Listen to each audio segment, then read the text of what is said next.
Saat selingkuhan suamiku berteriak memaksa minta talak 3 di depan orang banyak, aku justru tertawa puas karena dia tidak sadar baru saja membuat mereka semua menyesal dalam sekejap.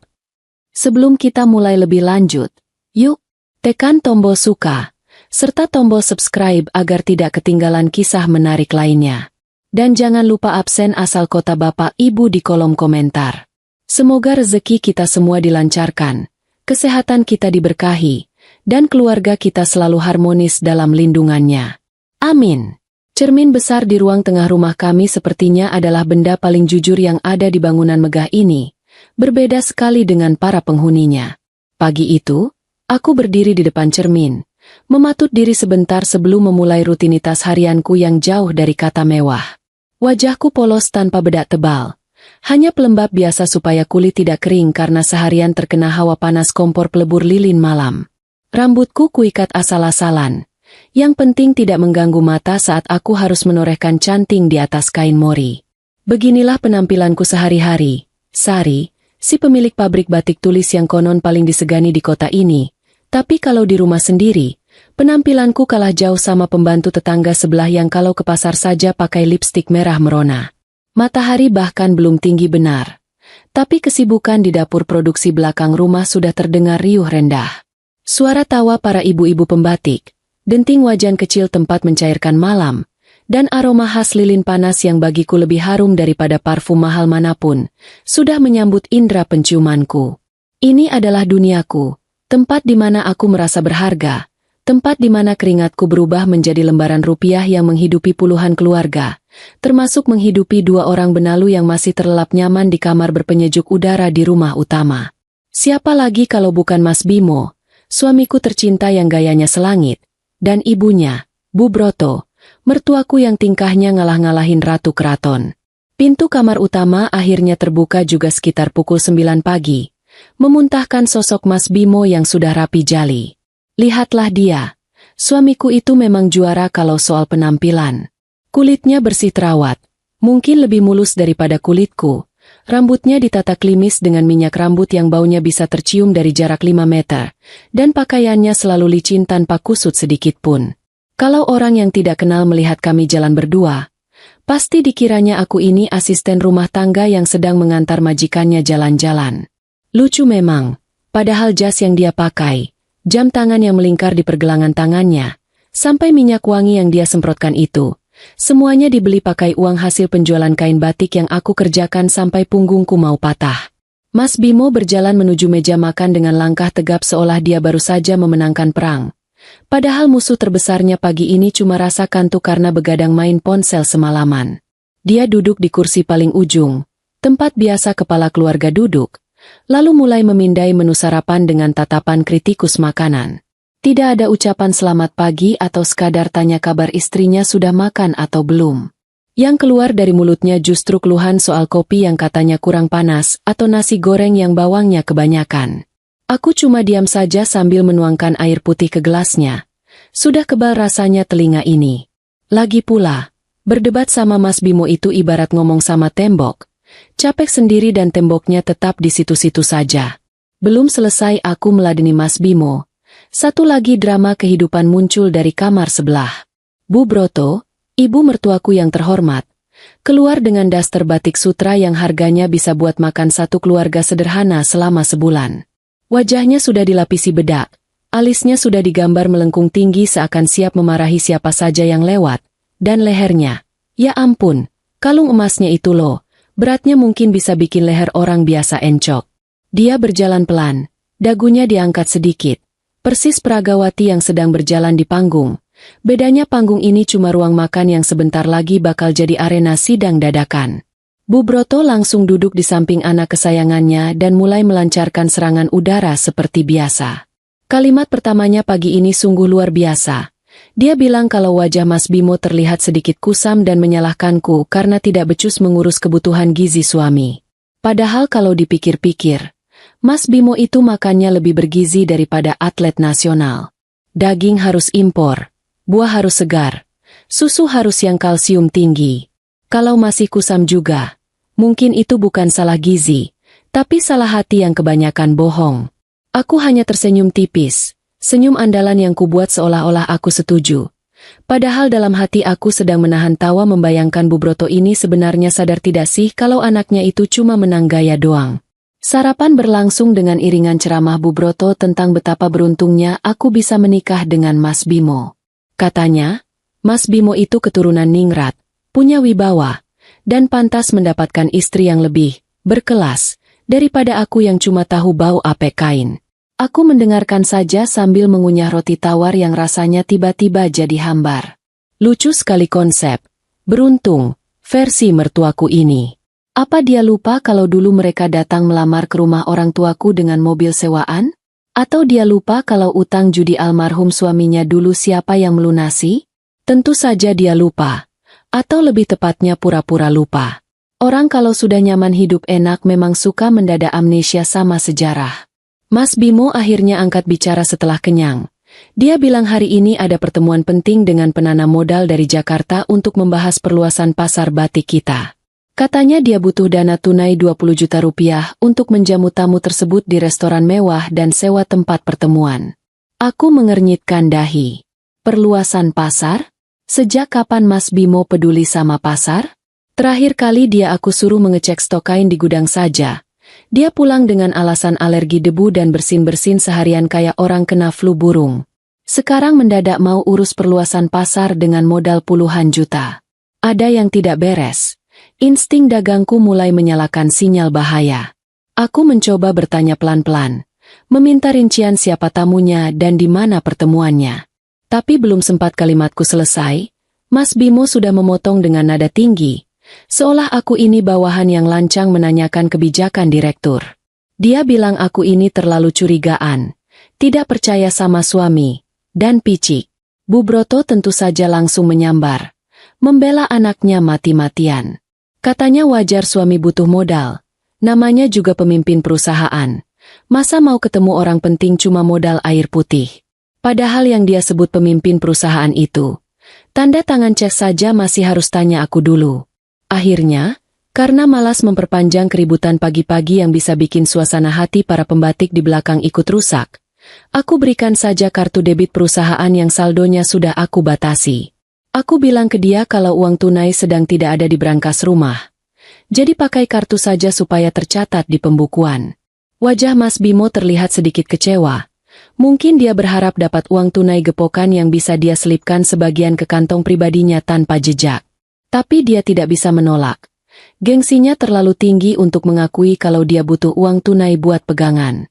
Dia menyambar kartu itu dengan kasar. Lalu pamit tanpa mencium tanganku atau sekadar bilang terima kasih. Setelah mobil sedan hitam mengkilap milikku yang diakui sebagai miliknya itu menderu keluar dari halaman rumah, suasana kembali tenang. Bu Broto juga masuk lagi ke kamarnya. Mungkin mau lanjut tidur cantik atau menelepon teman-teman arisannya untuk pamer kebohongan terbaru soal kesuksesan anaknya. Aku menghela napas panjang. Beban di dada rasanya sedikit berkurang begitu dua orang itu tidak ada di hadapan. Aku segera menuju ke ruang kerjaku yang kecil di pojok belakang, tempat di mana semua rahasia keuangan perusahaan tersimpan rapi dalam tumpukan buku besar dan catatan digital. Ruang kerjaku ini jauh dari kata mewah. Tidak ada kursi kulit empuk atau meja mahoni besar seperti di ruang kerja Mas Bimo yang jarang dia pakai itu. Di sini cuma ada meja kayu jati tua warisan bapakku, laptop yang sudah mulai lemot, dan tumpukan nota yang belum direkap. Tapi di ruangan inilah jantung batik Sekar Arum berdetak. Aku mulai membuka buku catatan pengeluaran bulan lalu yang sebenarnya sudah kucurigai sejak minggu lalu. Tapi belum sempat kuteliti karena pesanan seragam nikahan sedang membludak. Angka-angka di layar laptop menatapku balik, dan semakin aku teliti, semakin rasanya ada yang mencubit ulu hatiku. Ada banyak pengeluaran aneh yang tidak masuk akal dalam 3 bulan terakhir. Tertulis di sana biaya, perawatan kendaraan operasional, yang jumlahnya fantastis. Padahal mobil box untuk kirim barang baru saja diservis bulan lalu dan biayanya tidak sampai 1/4 dari yang tertulis. Lalu ada lagi pos pengeluaran, jamuan tamu VIP, yang frekuensinya makin sering, hampir seminggu 2 kali. Sejak kapan kita punya tamu VIP sebanyak itu? Perasaan tamu yang datang ke galeri kebanyakan turis lokal atau ibu-ibu pejabat yang kalau belanja pasti minta diskon, bukan minta dijamu makan mewah. Tanganku gemetar saat menemukan satu lagi bukti transaksi yang menggelikan. Ada tagihan dari sebuah toko perhiasan emas ternama di pusat kota. Di keterangannya tertulis, hadiah relasi bisnis. Seumur-umur aku berbisnis batik, belum pernah ada sejarahnya kita kasih hadiah relasi bisnis berupa kalung emas. Paling banter juga kita kasih kain batik tulis motif terbaru atau selendang sutra. Ini Mas Bimo kasih emas ke relasi bisnis yang mana? Relasi bisnis kok dikasih perhiasan? Memangnya mau dilamar? Rasanya lucu sekaligus perih. Membayangkan suamiku yang gagah itu ternyata sepintar ini membodohi istrinya yang dia pikir cuma tahu urusan dapur dan kain. Aku mencoba berpikir positif. Mungkin Mas Bimo memang sedang berusaha melobi orang penting. Tapi akal sehatku menolak. Mas Bimo itu tipe orang yang kalau disuruh tawar-menawar harga cabai di pasar saja kalah telak. Apalagi melobi penanam modal kelas kakap. Dia itu cuma pintar bicara soal gaya hidup, soal merek sepatu, soal mobil keluaran terbaru. Kalau bicara bisnis, dia nol besar. Dulu pernah aku biarkan dia mengurus satu pesanan besar dari kementerian. Hasilnya kacau balau. Salah kirim motif, salah hitung harga.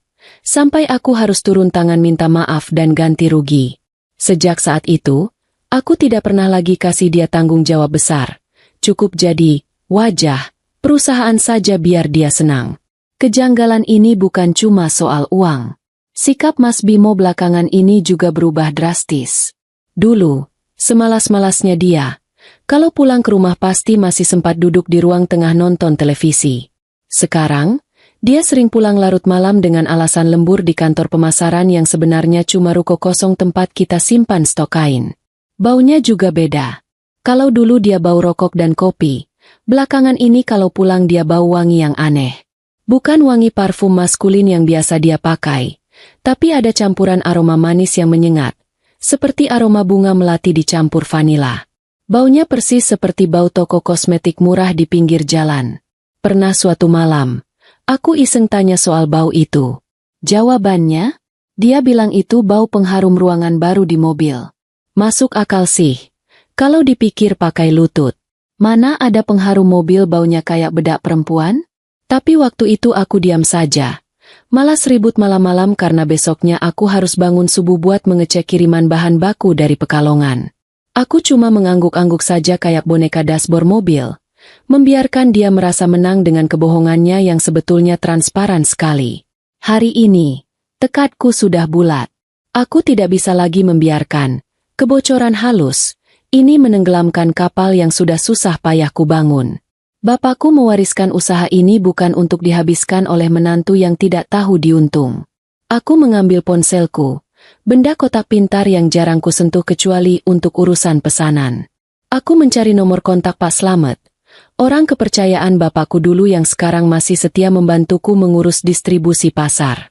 Pak Slamet ini matanya ada di mana-mana, telinganya tajam, dan mulutnya rapat. Dia lebih tahu seluk-beluk kota ini daripada supir taksi sekalipun. Halo, Pak Slamet, sapaku pelan, memastikan pintu ruang kerjaku terkunci rapat. Pak, tolong bantu saya pantau pergerakan mobil sedan hitam nomor polisi ED14JA. Katanya hari ini ada pertemuan di restoran mahkota. Tapi perasaan saya kok tidak enak ya? Di seberang sana, Pak Slamet langsung menyanggupi tanpa banyak tanya. Dia tahu, kalau aku sudah minta tolong begini, berarti keadaannya serius. Dia cuma bilang, "Siap, Enduk Sari. Nanti Bapak kabari, lengkap sama fotonya kalau perlu." Setelah menutup telepon, aku menyandarkan punggung ke kursi kayu yang keras itu. Rasanya lelah sekali, bukan lelah fisik, tapi lelah batin. Menjadi wanita mandiri dan kaya itu ternyata tidak seindah di sinetron. Orang pikir enak punya uang banyak, punya pabrik, punya suami ganteng. Mereka tidak tahu kalau di balik itu semua, aku harus berperan ganda. Jadi bos yang tegas di pabrik, sekaligus jadi istri yang pura-pura bodoh di rumah demi menjaga harga diri suami yang sebenarnya rapuh kayak kerupuk kena air. Tiba-tiba pintu ruang kerjaku diketuk keras. Siapa lagi kalau bukan Bu Broto? "Sari, kamu di dalam? Itu loh, tukang pijat langganan ibu datang. Kamu bayarin dulu." Dompet ibu ketinggalan di kamar atas. malas naik tangga. Teriaknya dari luar tanpa rasa bersalah. Aku menghela napas lagi. Kali ini lebih panjang. Lihat kan? Bahkan untuk bayar tukang pijat 50.000 perak saja, dia harus minta ke aku dengan alasan yang dibuat-buat. Padahal aku tahu dompetnya selalu dia bawa kemana-mana. Bahkan ke kamar mandi sekalipun. Takut uangnya diambil tuyul mungkin. Aku membuka pintu, memberikan selembar uang berwarna biru ke tangan mertuaku yang jari-jarinya penuh cincin itu. Dia menerimanya dengan cepat, tanpa senyum. Lalu berbalik badan sambil bergumam kalau tukang pijatnya kali ini harus memijat kakinya lebih lama karena pegal habis jalan-jalan di mal kemarin. Aku menutup pintu kembali, menatap selembar foto pernikahan kami yang tergantung miring di dinding. Di foto itu, Mas Bimo tersenyum lebar, terlihat sangat bahagia. Dulu aku pikir itu senyum cinta, sekarang aku sadar, itu mungkin senyum kemenangan karena berhasil mendapatkan tambang emas berjalan. Tapi Mas Bimo lupa satu hal. Tambang emas ini ada pemiliknya. Dan pemiliknya bukan wanita bodoh yang bisa dikeruk terus-menerus sampai habis. Tambang ini punya sistem keamanan sendiri. Dan hari ini, alarm keamanannya sudah mulai berbunyi nyaring. Aku, Sari, si juragan batik yang dikira pendiam, baru saja menyalakan sekring perang. Mas Bimo dan Bu Broto mungkin sedang menikmati kejayaan mereka hari ini. Tapi mereka tidak sadar kalau tanah yang mereka pijak sebenarnya sudah mulai retak. Dan aku cuma perlu menunggu waktu yang tepat untuk melihat mereka terperosok sendiri. Permainan baru saja dimulai. Suamiku sayang. Angka-angka di dalam buku kas ini tidak pernah berbohong. Beda jauh sama mulut suamiku yang licinnya mungkin bisa mengalahkan belut yang baru saja mandi oli. Siang itu, matahari Solo sedang terik-teriknya. Seolah ikut memanaskan kepala yang isinya sudah penuh dengan deretan angka mencurigakan. Aku masih duduk di ruang kerjaku, ditemani kipas angin tua yang berputar malas. Bunyi baling-balingnya berdecit, ngik-ngok, seirama dengan detak jantungku yang mulai tidak karuan. Di hadapanku terhampar, karya seni, buatan Mas Bimo. Laporan keuangan bulanan yang dia susun dengan penuh percaya diri, tapi isinya berantakan seperti benang kusut. Bagi orang awam, laporan ini mungkin terlihat wajar. Ada kolom pemasukan, ada kolom pengeluaran, ada sisa saldo. Semuanya tampak rapi, diketik dengan huruf tebal dan digaris bawahi. Tapi bagi aku, Sari, yang sudah memegang uang dagang sejak masih pakai seragam sekolah putih biru, laporan ini baunya lebih busuk daripada limbah pewarna batik yang belum diolah. Coba bayangkan, masa ada biaya, jamuan tamu, yang angkanya bulat sempurna 5 juta rupiah, 3 kali dalam seminggu? Padahal kalau kita makan di restoran paling mahal sekalipun, pasti ada recahannya. Entah itu 200 perak atau 500 perak untuk pajak. Ini kok bisa pas 5 juta? Memangnya restoran itu punya menu paket hemat khusus penipu? Aku mencoba menelusuri nota-nota fisik yang dilampirkan Mas Bimo dalam map plastik. Dan disinilah komedi putar kehidupan rumah tanggaku dimulai. Ada nota pembelian bensin yang tanggalnya hari Minggu. Padahal hari Minggu itu semua mobil operasional parkir manis di garasi karena karyawan libur. Terus mobil mana yang diisi bensin sampai penuh tangkinya? Apa mungkin Mas Bimo diam-diam menyewakan mobilku buat taksi gelap? Atau jangan-jangan, mobil itu dipakai jalan-jalan keluar kota sama seseorang yang bukan istrinya? Rasanya terlalu konyol kalau dia sebodoh itu meninggalkan jejak. Tapi kenyataannya nota itu ada di tanganku, lengkap dengan stempel pom bensin di daerah Tawangmangu. Lebih lucunya lagi, ada nota pembelian alat tulis kantor yang jumlahnya fantastis. 2 juta rupiah hanya untuk kertas, pulpen, dan tinta pencetak. Padahal di gudang, kertas HVS sisa bulan lalu saja masih menumpuk sampai berdebu karena jarang dipakai. Mas Bimo ini kan kerjanya cuma tanda tangan dan main ponsel. Mana mungkin dia menghabiskan kertas sebanyak itu? Kecuali kalau dia punya hobi baru melipat pesawat kertas dan menerbangkannya ke atap tetangga.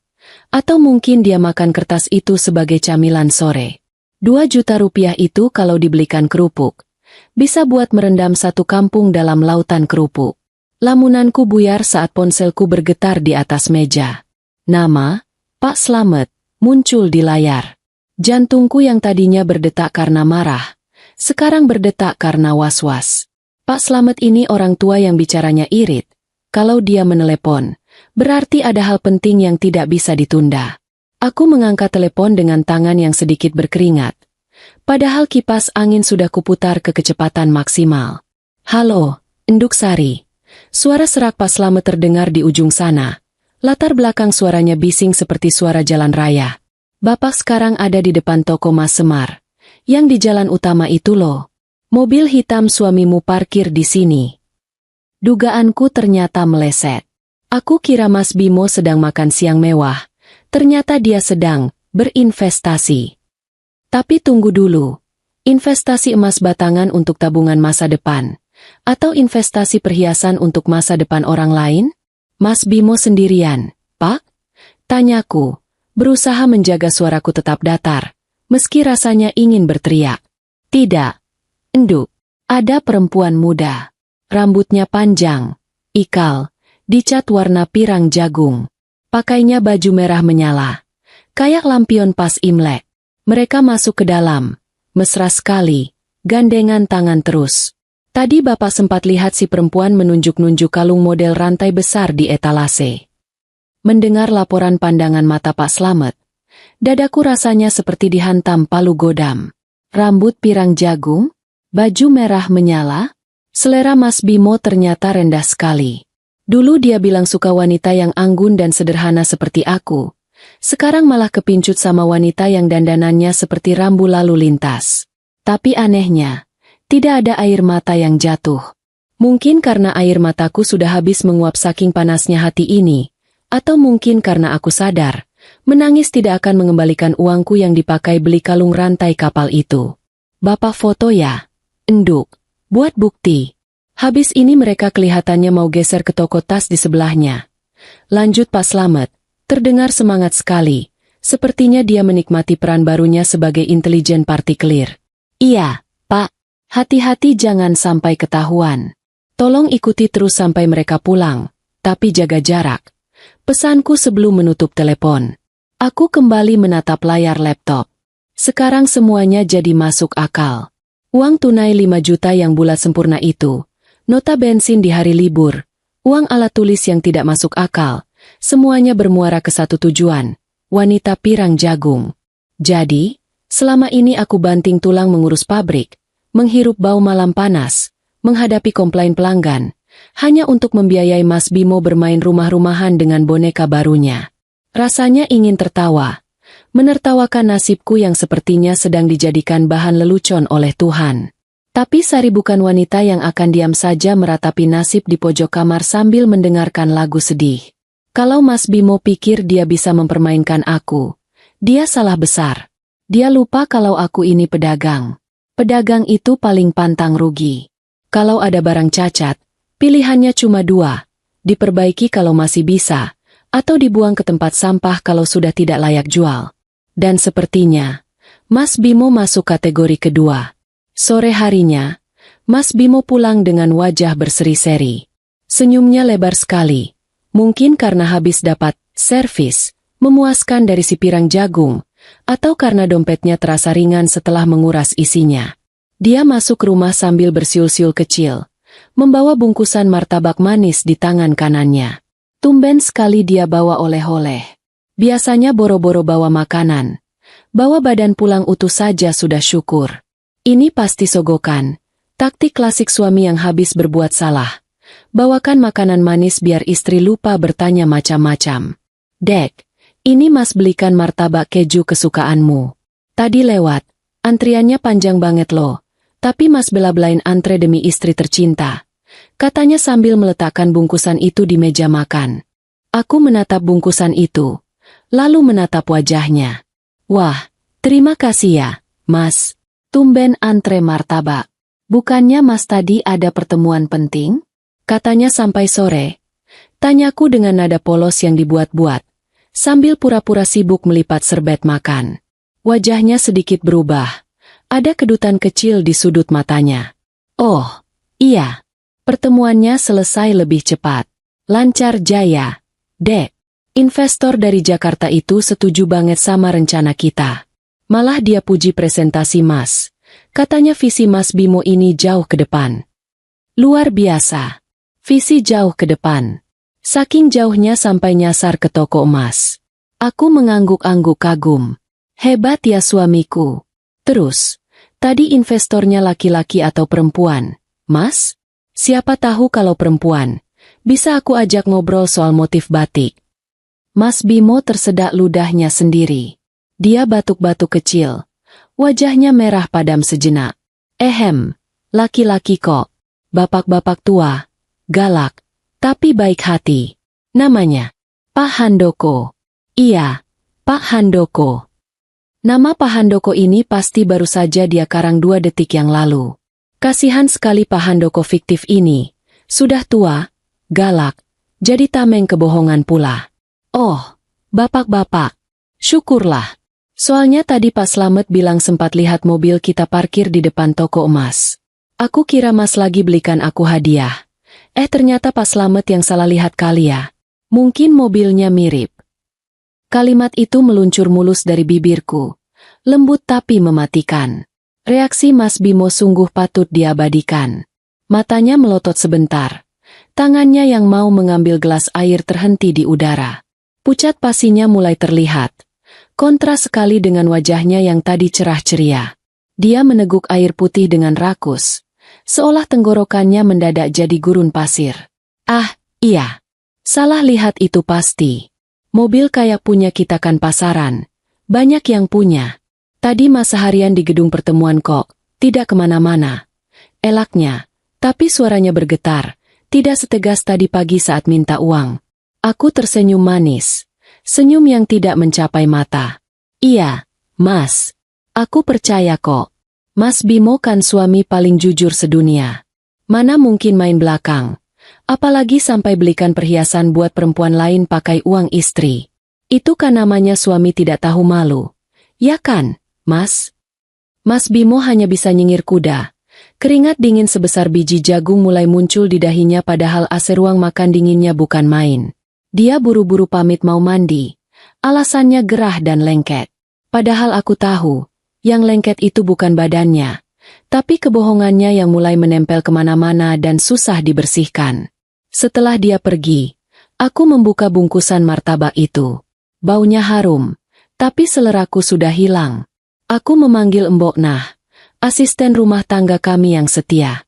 Mbok, ini martabaknya dimakan saja sama teman-teman di belakang. Saya sudah kenyang. Malam itu, saat Mas Bimo sudah mendengkur keras di sampingku, mungkin lelah setelah seharian bersandiwara, aku tidak bisa tidur. Aku kembali ke ruang kerjaku, menyalakan laptop. Tekadku semakin bulat. Firasatku terbukti. Bukti sudah ada di tangan, dan pelakunya ada di sebelah kamar. Sekarang saatnya aku berhenti menjadi penonton dan mulai menjadi sutradara. Langkah pertamaku sederhana tapi fatal bagi mereka. Aku membuka aplikasi perbankan di ponselku. Dengan beberapa ketukan jari, aku mengubah kode akses rekening utama perusahaan.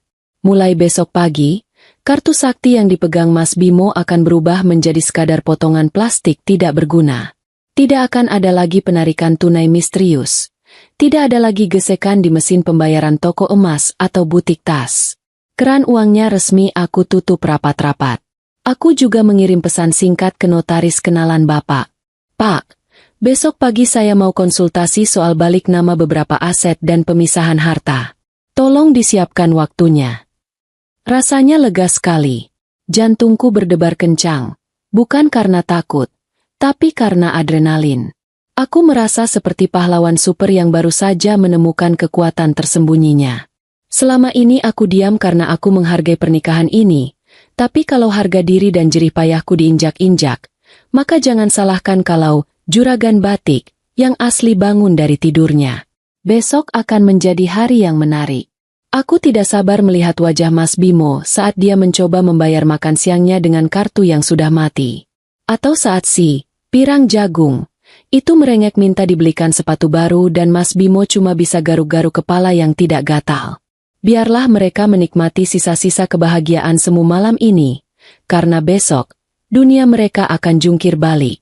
Dan aku akan duduk manis sambil minum teh, Menikmati pertunjukan yang tiketnya sudah kubayar lunas dengan air mata dan keringat selama bertahun-tahun. Pagi itu udara di ruang cuci belakang terasa lebih dingin dari biasanya. Seolah alam semesta sedang memberiku peringatan dini tentang badai yang akan datang. Tumpukan pakaian kotor menggunung di dalam keranjang anyaman bambu, menunggu giliran untuk dibersihkan dari debu dan dosa pemiliknya. Tanganku terhenti saat menarik sehelai kemeja putih berbahan katun impor milik Mas Bimo. Kemeja ini harganya mahal, mungkin setara dengan gaji sebulan buruh cuci di kampung ini, tapi sekarang kondisinya lebih mirip kain lap bekas pakai di bengkel motor. Baunya sungguh menyengat, campuran antara aroma asap rokok yang pekat, keringat basi, dan sesuatu yang manis memualkan. Noda merah terang itu bertengger dengan sombong tepat di bagian kerah leher, seolah sedang mengejekku yang selama ini buta. Warnanya merah cabai, menyala dan berani. Jelas bukan berasal dari koleksi pewarna bibirku yang rata-rata berwarna merah muda pucat atau coklat tanah. Ini adalah warna bibir wanita yang ingin dilihat, wanita yang ingin menjadi pusat perhatian, atau wanita yang sengaja meninggalkan tanda kepemilikan di wilayah jajahan barunya. Bentuknya tidak beraturan, sedikit luntur terkena keringat, tapi posisinya yang strategis di leher membuktikan bahwa pemilik bibir itu pernah berada dalam jarak yang sangat intim, jauh lebih dekat daripada jarak aman antar relasi bisnis. Hidungku, yang sudah terlatih membedakan bau lilin malam asli dan palsu, kali ini dipaksa bekerja sebagai detektif.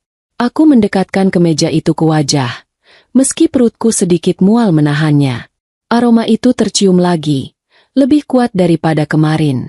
Wangi bunga melati yang dicampur dengan aroma gula hangus, persis seperti wangi parfum isi ulang yang dijual literan di pasar malam. Jadi begini selera wanita idaman Mas Bimo? Dia rela menukar istri yang wangi tubuhnya asli rempah dan bunga segar, dengan wanita yang wanginya bisa bikin pusing 7 keliling. Rasanya seperti menukar batik tulis halus dengan kain cetak pabrikan yang luntur sekali cuci. Suara langkah kaki berat terdengar menyeret dari arah dapur, memecah konsentrasiku meneliti barang bukti. Mas Bimo muncul dengan wajah kusut masai, matanya merah berair seperti orang sakit mata, dan rambutnya mencuat ke sana kemari persis sarang burung pipit. Dia berjalan sempoyongan menuju lemari es, mengambil botol air dingin dan menenggaknya rakus sampai tumpah-tumpah ke dagu. Lihatlah, Direktur Utama, kebanggaan Bu Broto ini, jam 10 pagi baru bangun, itu pun kondisinya lebih mirip orang yang habis dihajar massa daripada habis rapat bisnis. Duh, kepala Mas sakit banget, Dek. Tolong buatkan teh manis hangat dong, gulanya yang banyak. Rengeknya tanpa rasa bersalah, lalu menjatuhkan badannya ke kursi makan kayu jati sampai berbunyi kerak pelan. Aku meletakkan kemeja kotor itu kembali ke keranjang, menyembunyikannya di bawah tumpukan dasterku, seolah itu adalah benda keramat yang tidak boleh dilihat orang lain dulu. Dengan langkah tenang, aku berjalan ke dapur, menyeduh teh seperti istri yang berbakti. Sambil mengaduk gula, aku bertanya dengan nada datar. Rapatnya semalam sampai jam berapa tuh, Mas? Kok pulangnya subuh? Terus baunya kayak habis mandi di gentong arak begitu. Mas Bimo memijat pelipisnya. Wajahnya meringis menahan pening. Wah, alot banget diskusinya, Dek. Orang Jakarta itu kalau negosiasi susah, mintanya macam-macam. Kita terpaksa lanjut ngobrol di tempat karaoke keluarga biar suasananya cair. Tahu sendiri kan, namanya juga menjamu tamu. Mas harus temani sampai mereka puas. Ini semua demi pabrik kita loh, Dek.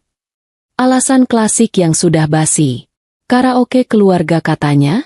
Sejak kapan karaoke keluarga menyediakan pemandu lagu yang meninggalkan jejak lipstik di leher pelanggan? Dan sejak kapan negosiasi bisnis batik dilakukan sambil teriak-teriak nyanyi lagu dangdut sampai pagi buta? Kalau memang demi pabrik, harusnya dia bawa contoh kain, bukan bawa suara sumbang. Aku menaruh gelas teh di hadapannya dengan sedikit hentakan, cukup keras untuk membuat air tehnya muncrat sedikit ke meja. Oalah, berat sekali ya perjuanganmu, Mas. Sampai ada cap stempel merah di kerah bajumu itu. Mungkin saking cairnya suasana, tamunya sampai salah kira lehermu itu kertas kontrak yang harus ditandatangani pakai bibir. Sindirku halus sambil tersenyum miring. Wajah Mas Bimo yang tadi pucat karena pening, sekarang mendadak berubah warna menjadi merah padam, lalu memucat lagi dalam hitungan detik. Matanya membelalak. Tangannya refleks meraba lehernya sendiri, seolah mencari bukti kejahatannya yang tertinggal. Gerakan tubuhnya kaku, seperti maling ayam yang tertangkap basah sedang memegang kaki ayamnya. Mulutnya membuka menutup seperti ikan mas koki kekurangan oksigen, mencari kata-kata sanggahan yang masuk akal, tapi otaknya sepertinya masih macet total akibat alkohol semalam. Belum sempat dia mengarang cerita baru, sang pelindung abadi muncul dari kamar. Bu Broto keluar dengan wajah panik melihat anak kesayangannya terlihat menderita. Dia langsung menyambar. "Kenapa, Bimo? Sakit lagi? Itu pasti karena kamu kecapean mikir nasib perusahaan. Istrimu ini memang tidak peka. Suami pulang pagi cari uang bukannya dipijati malah diajak ribut. Sari, kamu itu kalau suami sakit embok ya inisiatif panggil tukang urut atau buatkan jamu.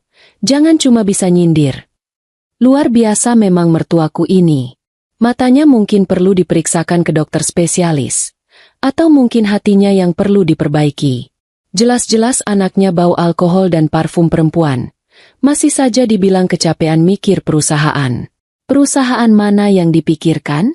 Perusahaan maksiat? Bu Broto sibuk mengelus punggung Bimo, memberinya angin segar pembenaran bahwa apapun yang dia lakukan adalah benar dan akulah yang salah karena kurang melayani. Drama ibu dan anak ini sungguh layak dapat piala citra kategori akting paling tidak tahu malu. Bukan begitu, Bu? Sari cuma tanya. Takutnya Mas Bimo masuk angin duduk. Soalnya tadi di baju Mas Bimo ada noda merah. Sari kira darah. Ternyata cuma lipstik. Syukurlah kalau cuma lipstik. Berarti Mas Bimo sehat walafiat. Cuma imannya saja yang mungkin lagi sakit. Jawabku santai sambil berlalu mengambil sapu. Pura-pura sibuk menyapu lantai yang sebenarnya sudah bersih. Bu Broto terdiam sebentar. Menatap anaknya dengan pandangan bertanya. Tapi sedetik kemudian dia sudah kembali ke mode penyangkalan. Paling itu tidak sengaja kena baju orang lain pas jalan keluar. Jakarta itu kan padat. Desak-desakan. Kamu jangan suka membesar-besarkan masalah kecil. Sari. Yang penting Bimo bawa hasil. Bawa uang buat kita semua. Hasil? Hasil apa yang dibawa selain pusing dan dosa? Uang? Uang yang mana? Uangku yang dia hambur-hamburkan. Iya. Aku menahan tawa getir mendengar pembelaan buta itu. Mereka berdua benar-benar pasangan ibu dan anak yang serasi dalam hal hidup di dunia hayalan. Biarlah mereka menikmati gelembung sabun mereka sebentar lagi. Sebelum aku tusuk dengan jarum kenyataan. Mas Bimo akhirnya berhasil menguasai dirinya setelah minum teh manis buatan istri yang dikhianatinya. Dia berdeham, mencoba mengembalikan wibawanya yang sudah runtuh. Sudah, Bu. Sari cuma bercanda itu. Iya kan, Dek? Mas mau mandi dulu. Siang ini Mas harus ke bank. Mau ambil uang tunai buat pelunasan sewa tempat usaha baru. Kemarin kan kartunya limit. Hari ini pasti sudah bisa kan? Pertanyaan itu dia lontarkan dengan nada hati-hati. Matanya melirik tajam ke arahku, menyelidik. Dia berharap aku sudah lupa soal insiden kartu kemarin. Atau berharap aku sudah menambah saldo limitnya. Kasihan sekali. Dia tidak tahu kalau kartu itu bukan cuma limit. Tapi sudah aku blokir permanen atas nama pemilik rekening. Yaitu aku sendiri. Coba saja, Mas. Siapa tahu sistem banknya sudah waras. Tapi kalau masih tidak bisa, mungkin itu tandanya Tuhan menyuruh Mas istirahat dulu. Jangan terlalu boros. Jawabku enteng tanpa menoleh. Mas Bimo mendengus kesal. Lalu menyeret langkahnya menuju kamar mandi. Pintu kamar mandi dibanting keras. Pelampiasan amarah seorang pria yang tidak berdaya tanpa dompet istrinya. Aku memungut kemeja putih bernoda itu dari keranjang. Tidak, aku tidak akan mencucinya. Aku akan menyimpannya di dalam kantong plastik bening, membiarkan baunya tetap terperangkap di sana. Ini bukan lagi sekadar pakaian kotor. Ini adalah barang bukti.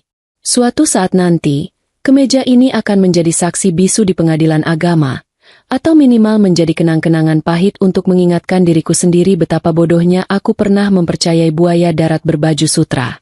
Siang itu, setelah memastikan Mas Bimo pergi dengan mobil yang bensinnya mungkin tinggal uapnya saja, aku bersiap pergi. Bukan ke pasar, bukan ke pabrik. Aku mengenakan kebaya terbaikku, memulas sedikit bedak, dan menyemprotkan parfum melati asliku yang wangi dan elegan. Aku punya janji temu yang jauh lebih penting daripada sekadar urusan dagang. Aku akan menemui pengacara keluarga, seorang kawan lama bapak yang mengerti hukum pembagian harta gonogini lebih baik daripada siapapun. Langkahku ringan saat keluar dari rumah. Matahari bersinar terik, tapi hatiku terasa sejuk. Aku bukan lagi Sari si penunggu rumah yang pasrah.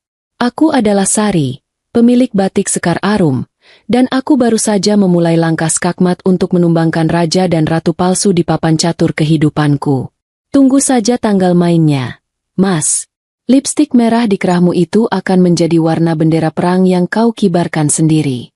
Menjadi mata-mata itu ternyata tidak perlu pakai jas hitam, kacamata gelap, atau alat penyadap canggih seperti di film laga. Cukup modal daster batik dan keranjang belanja anyaman saja. Di kota ini, berita menyebar jauh lebih cepat daripada wabah flu di musim pancaroba, dan pusat penyebaran berita paling akurat bukanlah koran pagi atau televisi, melainkan mulut para pedagang di pasar induk. Kalau mau tahu rahasia pejabat atau aib tetangga, datanglah ke lapak penjual sayur atau toko emas saat pagi buta. Di sanalah kantor berita sesungguhnya beroperasi. Pagi ini aku sengaja turun gunung, meninggalkan singgasana pabrikku untuk menyapa teman-teman lama di pasar pusat tekstil dan perhiasan. Begitu kakiku melangkah masuk ke lorong pasar yang sempit dan berbau khas rempah itu, sambutan hangat langsung membanjir. Para pedagang, kuli panggul, sampai tukang parkir menyapaku dengan hormat. Monggo, Bu Juragan, atau Pinarak, Bu Sari. Mereka tahu siapa pemilik asli batik Sekar Arum.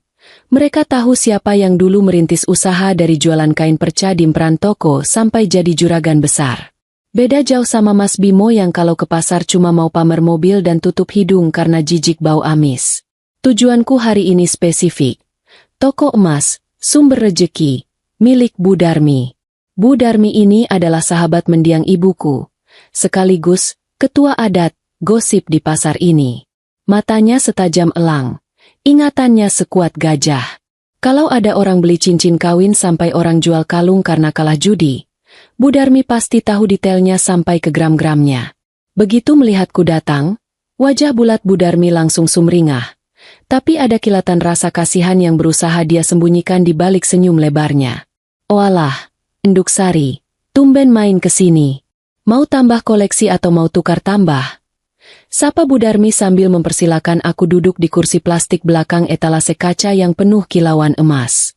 Aku tersenyum santai, mengibaskan tangan. Cuma mau silaturahmi, Bu. Sekalian mau tanya, kemarin katanya ada pelanggan istimewa ya? Suamiku, Mas Bimo, katanya borong perhiasan di sini. Tembak langsung, tanpa basa-basi. Ini teknik dagang. Tawar-menawar informasi harus cepat sebelum lawan sempat menyusun strategi bohong. Bu Darmi terdiam sejenak, melirik karyawan tokonya seolah memberi kode untuk tutup mulut. Lalu dia mendekatkan wajahnya ke arahku. Suaranya dipelankan menjadi bisikan yang penuh rahasia. Iya, Enduk, kemarin suamimu datang siang bolong. Gayanya itu loh, ampun deh, kayak bupati baru dilantik. Pakai kacamata hitam di dalam ruangan. Apa tidak gelap ya? Dia bawa perempuan. Enduk. Masih muda. Badannya meliuk-liuk kayak gitar Spanyol. Tapi bedaknya waduh. Tebalnya ngalahin tembok keraton yang baru dicat ulang. Aku tertawa kecil mendengar deskripsi Bu Darmi yang jenaka tapi menohok itu. Namanya Jelita. Bu. Terus, mereka beli apa saja?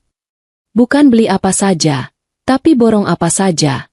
Koreksi Bu Darmi dengan nada gemas. Itu perempuan tunjuk sana tunjuk sini kayak anak kecil di toko permen. Dia minta gelang keroncong 3 biji, kalung model tambang yang beratnya 10 gram, sama cincin mata berlian. Suamimu cuma manggut-manggut saja kayak kerbau dicucuk hidungnya. Terus pas bayar, dia gesek kartu debit yang gambarnya batik itu loh. Kartu perusahaanmu kan?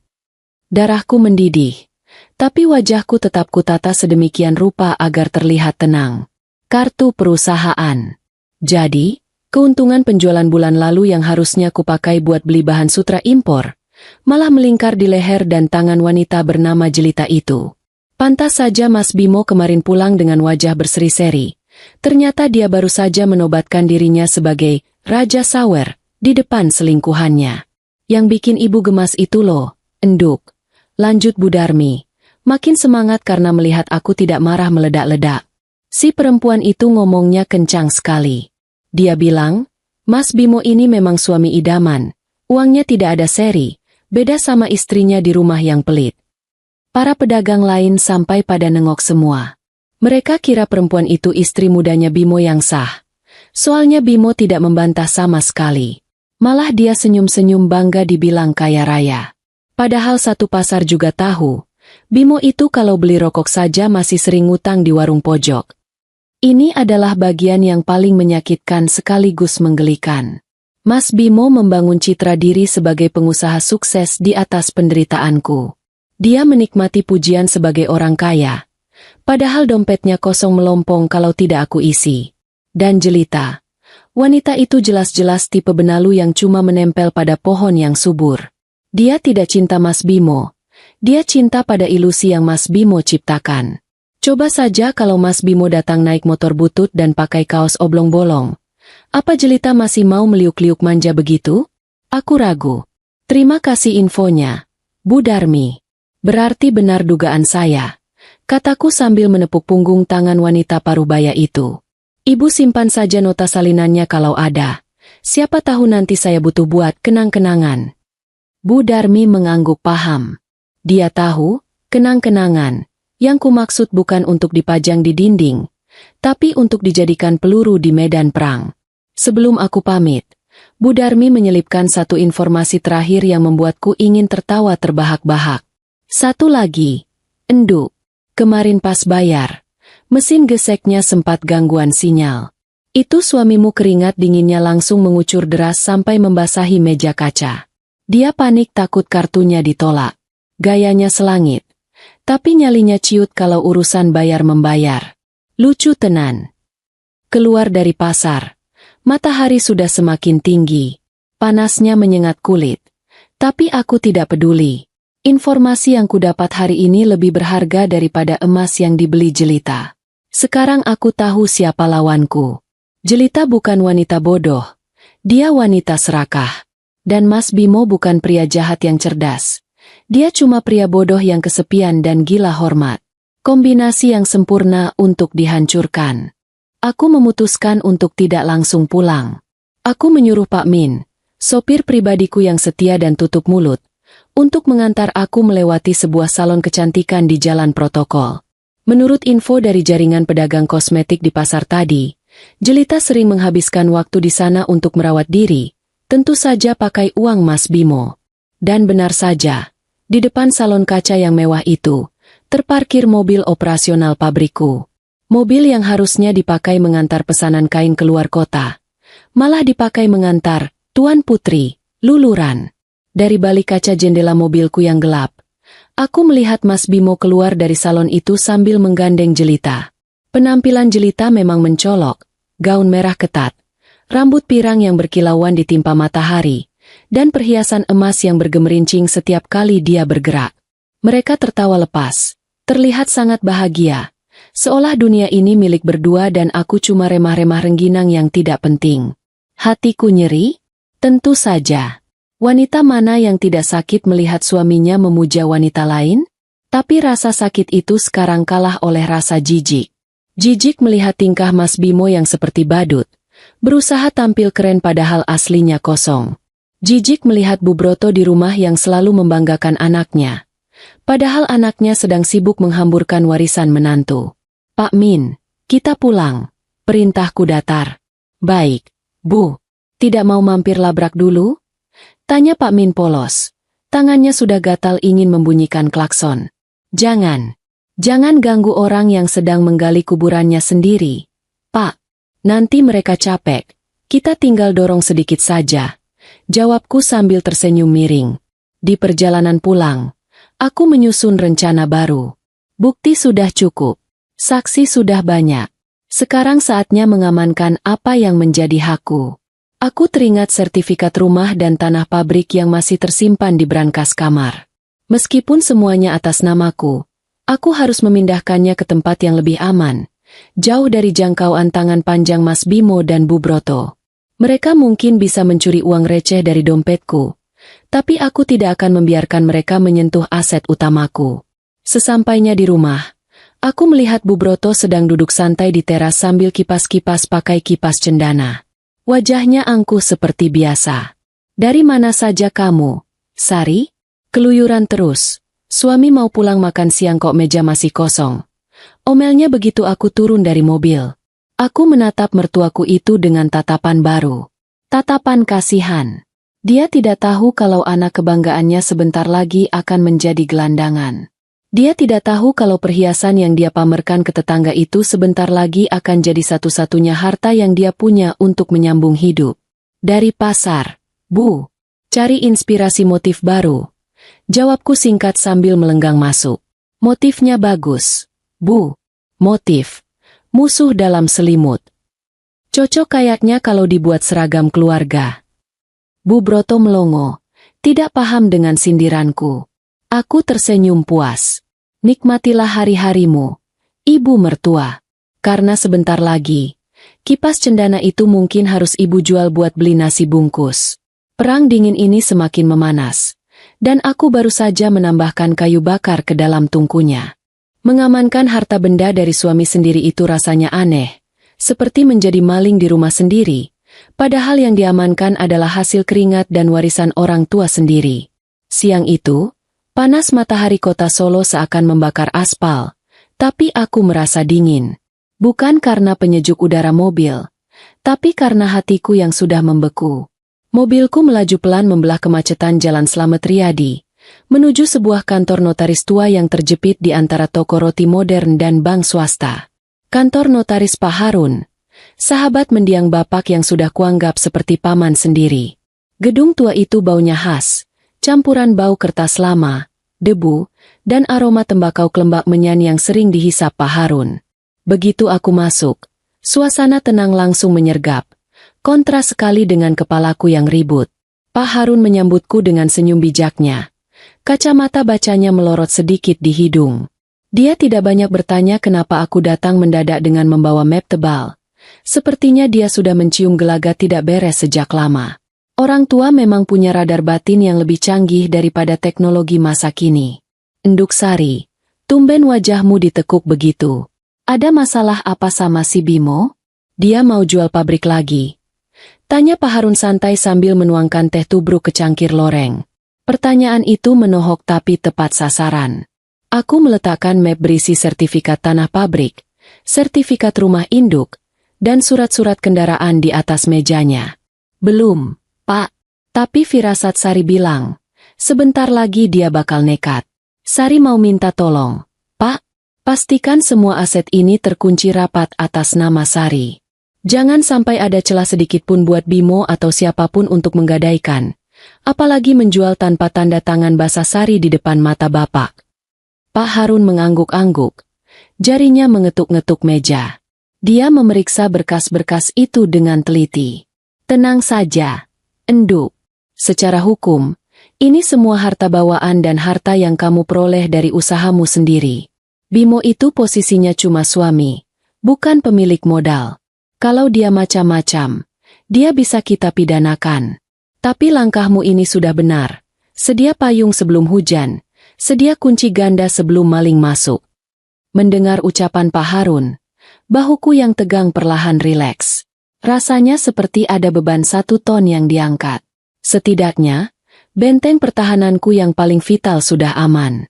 Rumah tempat kami berteduh dan pabrik tempat ratusan orang menggantungkan nasib, tidak akan bisa disentuh oleh tangan jahil jelita maupun kerakusan Bimo. Biarlah mereka bermimpi menguasai kerajaanku. Nanti pas bangun, mereka bakal sadar kalau mereka cuma tidur di tikar butut. Urusan aset fisik selesai. Sekarang giliran urusan bensin. Mobil semewah apapun kalau tidak ada bensinnya pasti mogok. Begitu juga dengan gaya hidup Mas Bimo. Keluar dari kantor notaris, aku langsung menuju bank. Tujuanku satu, memblokir akses Mas Bimo ke rekening operasional perusahaan yang selama ini dia pegang kartunya. Dulu aku berikan akses itu karena aku percaya dia bisa bantu belanja kebutuhan mendadak. Tapi ternyata, kebutuhan mendadak, Versinya adalah gelang emas dan traktir makan selingkuhan. Di depan petugas bank yang ramah, aku memasang wajah paling memelas. "Mbak, tolong ya, kartu tambahan atas nama suami saya diblokir saja. Sepertinya kartunya hilang atau dicuri orang. Soalnya ada transaksi aneh-aneh yang bukan kebiasaan suami saya." Kataku berbohong demi kebaikan. Kebaikan dompetku maksudnya. Petugas itu mengangguk prihatin dan dengan cekatan memproses permintaanku. Dalam hitungan menit, kartu sakti yang ada di dompet Mas Bimo resmi menjadi sampah plastik tak berguna. Aku membayangkan nanti malam atau besok, saat Mas Bimo dengan gaya sokaya mau membayar tagihan makan malam romantisnya. Dia akan menyodorkan kartu itu dengan percaya diri, lalu mesin pembayarannya akan berbunyi, tut-tut-tut, tanda ditolak. Petugas kasir akan menatapnya bingung. Jelita akan menatapnya curiga. Dan Mas Bimo? Dia pasti akan sibuk mencari alasan. Mungkin menyalahkan sinyal, menyalahkan bank, atau menyalahkan cuaca. Membayangkannya saja sudah membuatku ingin tertawa jahat. Hiburan gratis di tengah kemelut rumah tangga. Selesai urusan di luar, aku pulang ke rumah dengan perasaan was-was. Masih ada satu misi lagi. Mengamankan perhiasan dan logam mulia simpananku yang ada di brankas kamar tidur. Ini misi paling berbahaya karena harus dilakukan di kandang macan. Untungnya, jam segini Mas Bimo belum pulang, mungkin masih sibuk menebar pesona, dan Bu Broto biasanya sedang tidur siang atau nonton sinetron azab di ruang tengah dengan volume maksimal. Aku menyelinap masuk ke kamar utama. Suasana kamar terasa pengap. Aura kebohongan Mas Bimo sepertinya menempel di dinding-dindingnya. Aku menuju lemari pakaian, menggeser tumpukan baju batik, dan membuka pintu rahasia menuju brankas kecil yang tertanam di dinding. Jantungku berdegup kencang saat memutar kombinasi angka. Klik! Pintu besi itu terbuka.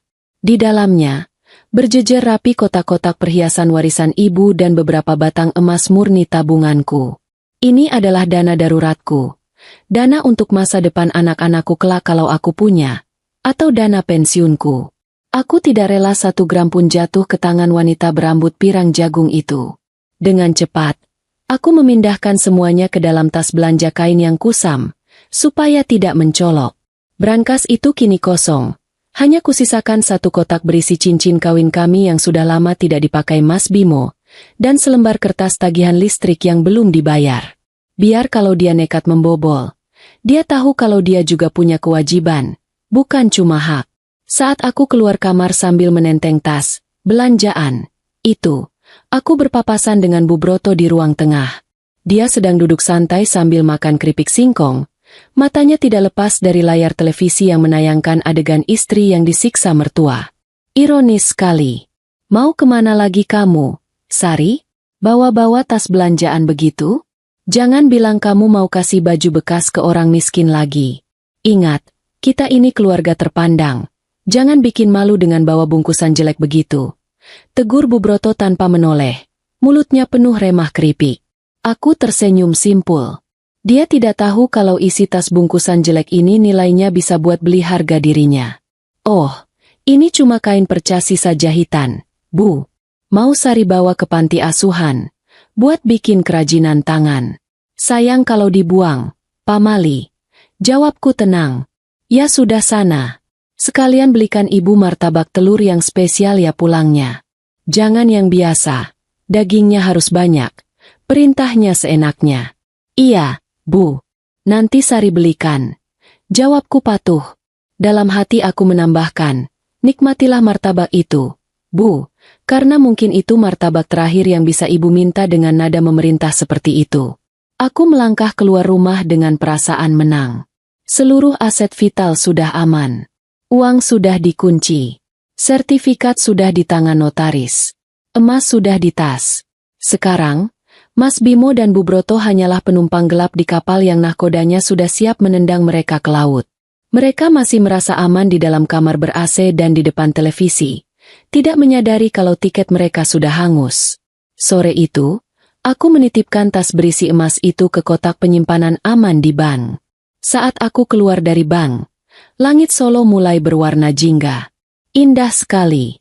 Aku menghirup napas dalam-dalam, mengisi paru-paruku dengan udara kebebasan yang sebentar lagi akan menjadi milikku sepenuhnya.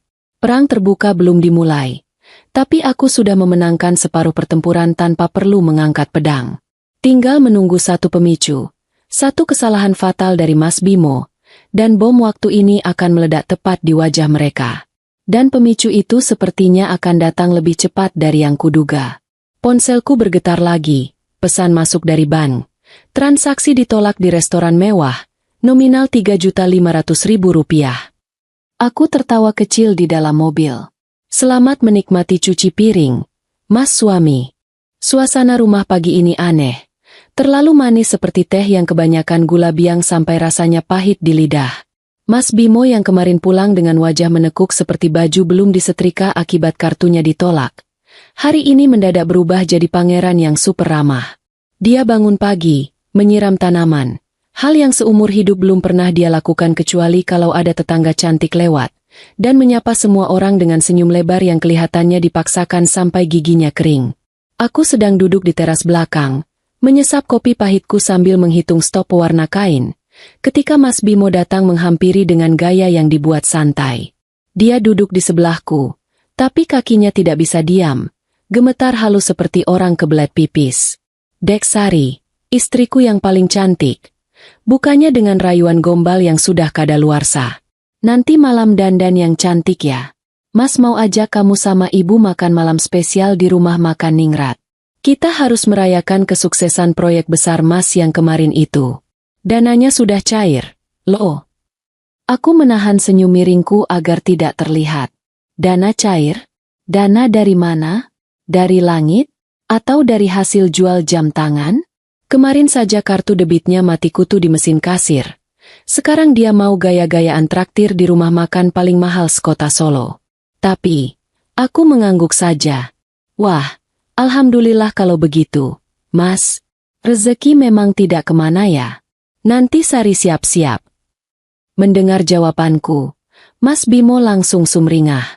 Dia berlari kecil masuk rumah untuk memberi kabar gembira ini ke Bu Broto. Tak lama kemudian, terdengar teriakan histeris dari dalam, bukan teriakan takut, tapi teriakan kegirangan mertuaku yang sepertinya sudah membayangkan menu makanan mahal yang bisa dia pamerkan di grup arisan besok pagi. Sore harinya, drama persiapan dimulai. Bu Broto sibuk membongkar lemari pakaiannya, mencari baju yang paling mencolok. Dia akhirnya memilih gaun panjang berbahan satin mengkilap warna hijau lumut yang penuh payet, dipadukan dengan selendang emas. Belum lagi perhiasannya. Semua koleksi emas yang dia punya sepertinya dipakai semua. Gelang di tangan kanan ada 5, di tangan kiri ada 3. Kalung rantai besar melingkar di lehernya yang mulai berlipat. Kalau dia berjalan, bunyinya kring-kring ramai sekali, persis penjual es puter keliling. Sementara itu, aku memilih jalan sunyi.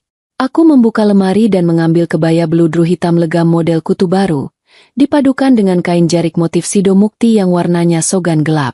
Tidak ada perhiasan berlebihan, hanya giwang mutiara kecil peninggalan almarhumah ibu. Hitam adalah warna yang pas untuk malam ini. Bagi mereka, ini pesta perayaan. Bagiku, ini adalah upacara berkabung untuk matinya kepercayaan dan kesetiaan di rumah tangga ini. Ya ampun, Sari. Komentar Bu Broto pedas saat melihat penampilanku di ruang tamu. Kita ini mau pesta, mau makan enak. Kok kamu pakainya baju hitam-hitam kayak mau melayat? Embok ya pakai yang cerah, biar aura suamimu ikut bersinar. Lihat nih ibu, hijau royo-royo, lambang kemakmuran. Mas Bimo, yang sudah rapi dengan setelan jas abu-abu, yang sayangnya mulai terasa sesak di bagian perut karena kebanyakan makan enak, hanya berdeham canggung. Sudah, Bu. Sari pakai apa saja pantas kok. Yuk, berangkat. Keburu meja pesanan kita diambil orang. Kami berangkat menaiki mobil sedan hitam kebanggaan Mas Bimo. Sepanjang perjalanan, mulut Bu Broto tidak berhenti berkicau memuji kehebatan anaknya. Dia bercerita tentang betapa bangganya dia punya anak direktur yang sukses, yang bisa mengangkat derajat keluarga, yang bisa memanjakan ibu dan istri. Aku hanya diam, menatap jalanan kota yang mulai padat oleh lampu kendaraan, sambil sesekali melirik Mas Bimo dari kaca spion tengah. Ada yang aneh. Mas Bimo tidak terlihat seperti orang yang mau bersenang-senang. Keringat sebesar biji jagung terus menetes di pelipisnya padahal penyejuk udara mobil sudah maksimal. Matanya tidak fokus ke jalan, tapi bolak-balik melirik ponselnya yang dia taruh di paha. Tangannya mencengkeram setir terlalu kuat sampai buku-buku jarinya memutih. Dia gelisah. Sangat gelisah. Apa yang dia takutkan? Takut kartunya ditolak lagi? Atau takut ada tamu tak diundang yang muncul? Sesampainya di rumah makan Ningrat, pelayan berseragam rapi menyambut kami. Tempat ini memang luar biasa mewahnya. Lampu kristal gantung di mana-mana, alunan musik gamelan lembut yang menenangkan, dan aroma masakan yang menggugah selera. Mas Bimo memesan ruangan khusus, ruang privat katanya, biar lebih intim dan tidak terganggu orang lain. Padahal aku curiga, dia pesan ruangan tertutup supaya kalau nanti kartunya ditolak lagi, tidak banyak orang yang melihat dia dipermalukan. Kami duduk di meja bundar yang besar. Bu Broto langsung memesan menu paling mahal tanpa melihat harga. Saya mau gurame terbang saus madu, kepiting soka telur asin, sama es teler durian yang mangkoknya besar ya, Mbak. Jangan lupa, nasinya yang pulen. Pesannya dengan nada angkuh seolah dia yang punya restoran. Mas Bimo hanya mengangguk lemah. Iya, samakan saja semua. Keluarkan menu terbaik kalian. Saat menunggu makanan datang, Bu Broto kembali melancarkan serangan udara ke arahku. Kamu itu, Sari, harusnya banyak belajar dandan sama istri-istri pejabat lain. Masa istri direktur utama tampilannya kucel begini? Malu-maluin Bimo saja. Untung Bimo itu orangnya setia dan nerima apa adanya. Coba kalau laki-laki lain, pasti sudah cari wanita yang lebih bening. Jantungku berdesir mendengar kata, setia, dan cari wanita lain, dalam satu kalimat. Rasanya ingin tertawa keras-keras sampai tersedak. Iya, Bu. Mas Bimo memang luar biasa setianya. Saking setianya, sampai-sampai saya tidak tahu kalau dia punya bakat lain di luar sana. Jawabku sambil tersenyum manis ke arah Mas Bimo. Mas Bimo tersedak ludahnya sendiri. Dia buru-buru minum air putih. Maksudmu apa, Dek? Bakat apa? Tanyanya panik. Bakat negosiasi. Mas, kan Mas Bimo jago melobi orang, sampai dapat proyek besar ini. Elaku santai. Mas Bimo menghela napas lega, mengira dia selamat dari lubang jarum. Makanan pun datang. Meja penuh dengan hidangan lezat yang uapnya mengepul panas. Bu Broto makan dengan lahap. Bunyi sendok dan garpunya beradu riuh dengan piring keramik mahal. Tapi Mas Bimo, dia nyaris tidak menyentuh makanannya. Matanya terus-menerus menatap pintu masuk ruangan privat kami. Setiap kali ada pelayan yang masuk mengantar minuman, dia terlonjak kaget seolah melihat hantu. Firasatku mengatakan, malam ini bukan sekadar makan malam biasa. Sikap Mas Bimo yang seperti cacing kepanasan ini bukan cuma soal uang. Kalau cuma soal uang, dia pasti sudah merayuku untuk membayarnya diam-diam. Tapi ini lain. Dia seperti orang yang sedang menunggu vonis hukuman mati. Mas, kok tidak dimakan? Kepitingnya enak loh. Atau Mas lagi nunggu seseorang? Tanyaku memecah keheningan, sambil memisahkan daging kepiting dari cangkangnya dengan tenang. Mas Bimo menatapku. Matanya nanar. Enggak kok, Dek. Siapa yang ditunggu? Kita kan cuma bertiga. Baru saja kalimat itu selesai, pintu ruangan kami terbuka kasar tanpa diketuk. Suara hak sepatu tinggi beradu dengan lantai marmer terdengar nyaring. Tok tok tok. Langkah yang penuh amarah dan percaya diri. Aku meletakkan sendokku perlahan. Ternyata, hidangan penutup malam ini datang lebih cepat dari perkiraan. Dan rasanya pasti jauh lebih pedas daripada sambal terasi di piringku ini. Mas Bimo wajahnya langsung pucat pasi seputih nasi, sementara Bu Broto berhenti mengunyah dengan mulut masih penuh daging ikan. Selamat datang di pertunjukan utama, pikirku sambil menyeka mulut dengan serbet kain yang halus. Mari kita lihat, seberapa kuat panggung sandiwara ini menahan badai yang baru saja masuk lewat pintu itu. Aroma itu masuk lebih dulu sebelum wujud orangnya terlihat. Menyusup ke dalam ruangan pendingin udara dan bertarung sengit dengan aroma sedap kepiting saus telur asin. Itu adalah bau yang sangat aku kenal. Bau campuran bunga melati yang terlalu menyengat dan manis gula hangus, persis seperti bau kemeja Mas Bimo tempo hari. Sosok di ambang pintu itu berdiri dengan pose menantang, satu tangan di pinggang, dagu diangkat tinggi, seolah dia adalah ratu yang baru saja memergoki rakyat jelata sedang mencuri makanan di dapurnya. Namanya Jelita, dan penampilannya malam ini sungguh konsisten dengan laporan mata-mata pasarku, menyakitkan mata. Dia mengenakan gaun merah menyala yang ketatnya minta ampun, memperlihatkan lekuk tubuh yang dia banggakan. Rambutnya yang pirang jagung digerai bergelombang, berkilauan ditimpa lampu kristal restoran. Wajahnya? Oh, jangan tanya. Bedaknya tebal sekali. Mungkin kalau dia tersenyum terlalu lebar, bedaknya bisa retak seperti tanah kemarau. Lipstik merah cabai menghiasi bibirnya. Warna yang sama persis dengan noda di kerah suamiku. Bu Broto yang sedang asyik menggerogoti cangkang kepiting, seketika berhenti mengunyah.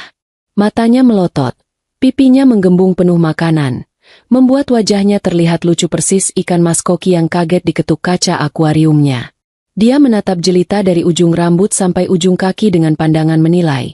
Mungkin dalam hatinya dia sedang menghitung berapa harga gaun dan perhiasan yang dipakai wanita asing ini.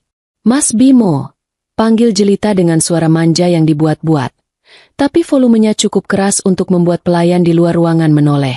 Katanya mau jemput aku di salon? Kok malah asyik makan-makan di sini? Kamu lupa ya sama janji kita? Mas Bimo, yang sedari tadi sudah pucat, kini warnanya berubah menjadi abu-abu. Dia mencoba berdiri, tapi lututnya sepertinya lemas. Jadi dia hanya bisa setengah berdiri dengan posisi canggung, seperti orang yang celananya tersangkut paku kursi. Mulutnya membuka menutup tanpa suara. Keringat dingin mengucur deras membasahi kerah kemejanya yang mahal. Dek Jelita. Ini. Mas lagi-lagi. Mas Bimo tergagap parah. Otaknya pasti sedang konslet mencari alasan yang masuk akal.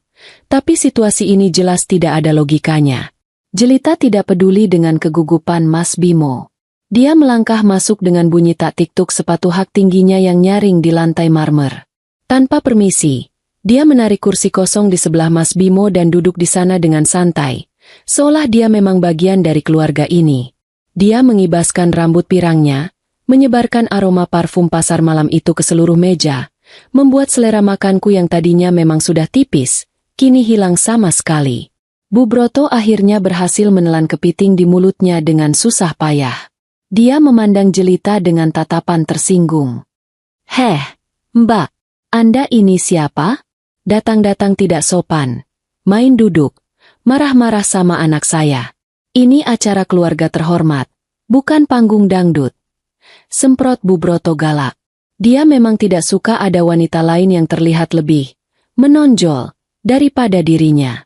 Jelita menoleh ke arah Bu Broto, lalu tertawa kecil, tawa yang meremehkan. Oh, ini pasti ibunya Mas Bimo ya?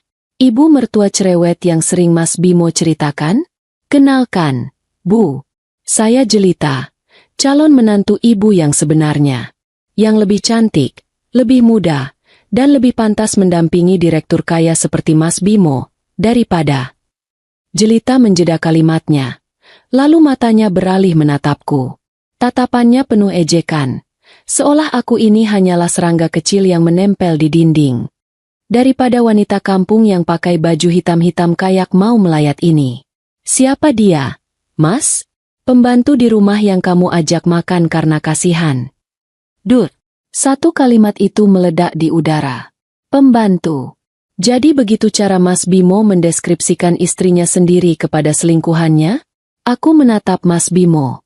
Pria itu kini menunduk dalam-dalam. Menatap piring kosongnya seolah di sana ada lubang untuk sembunyi.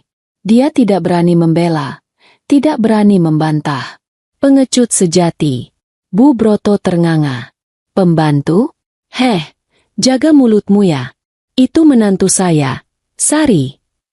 Aku mengangkat tangan, menahan Bu Broto agar tidak meledak lebih lanjut.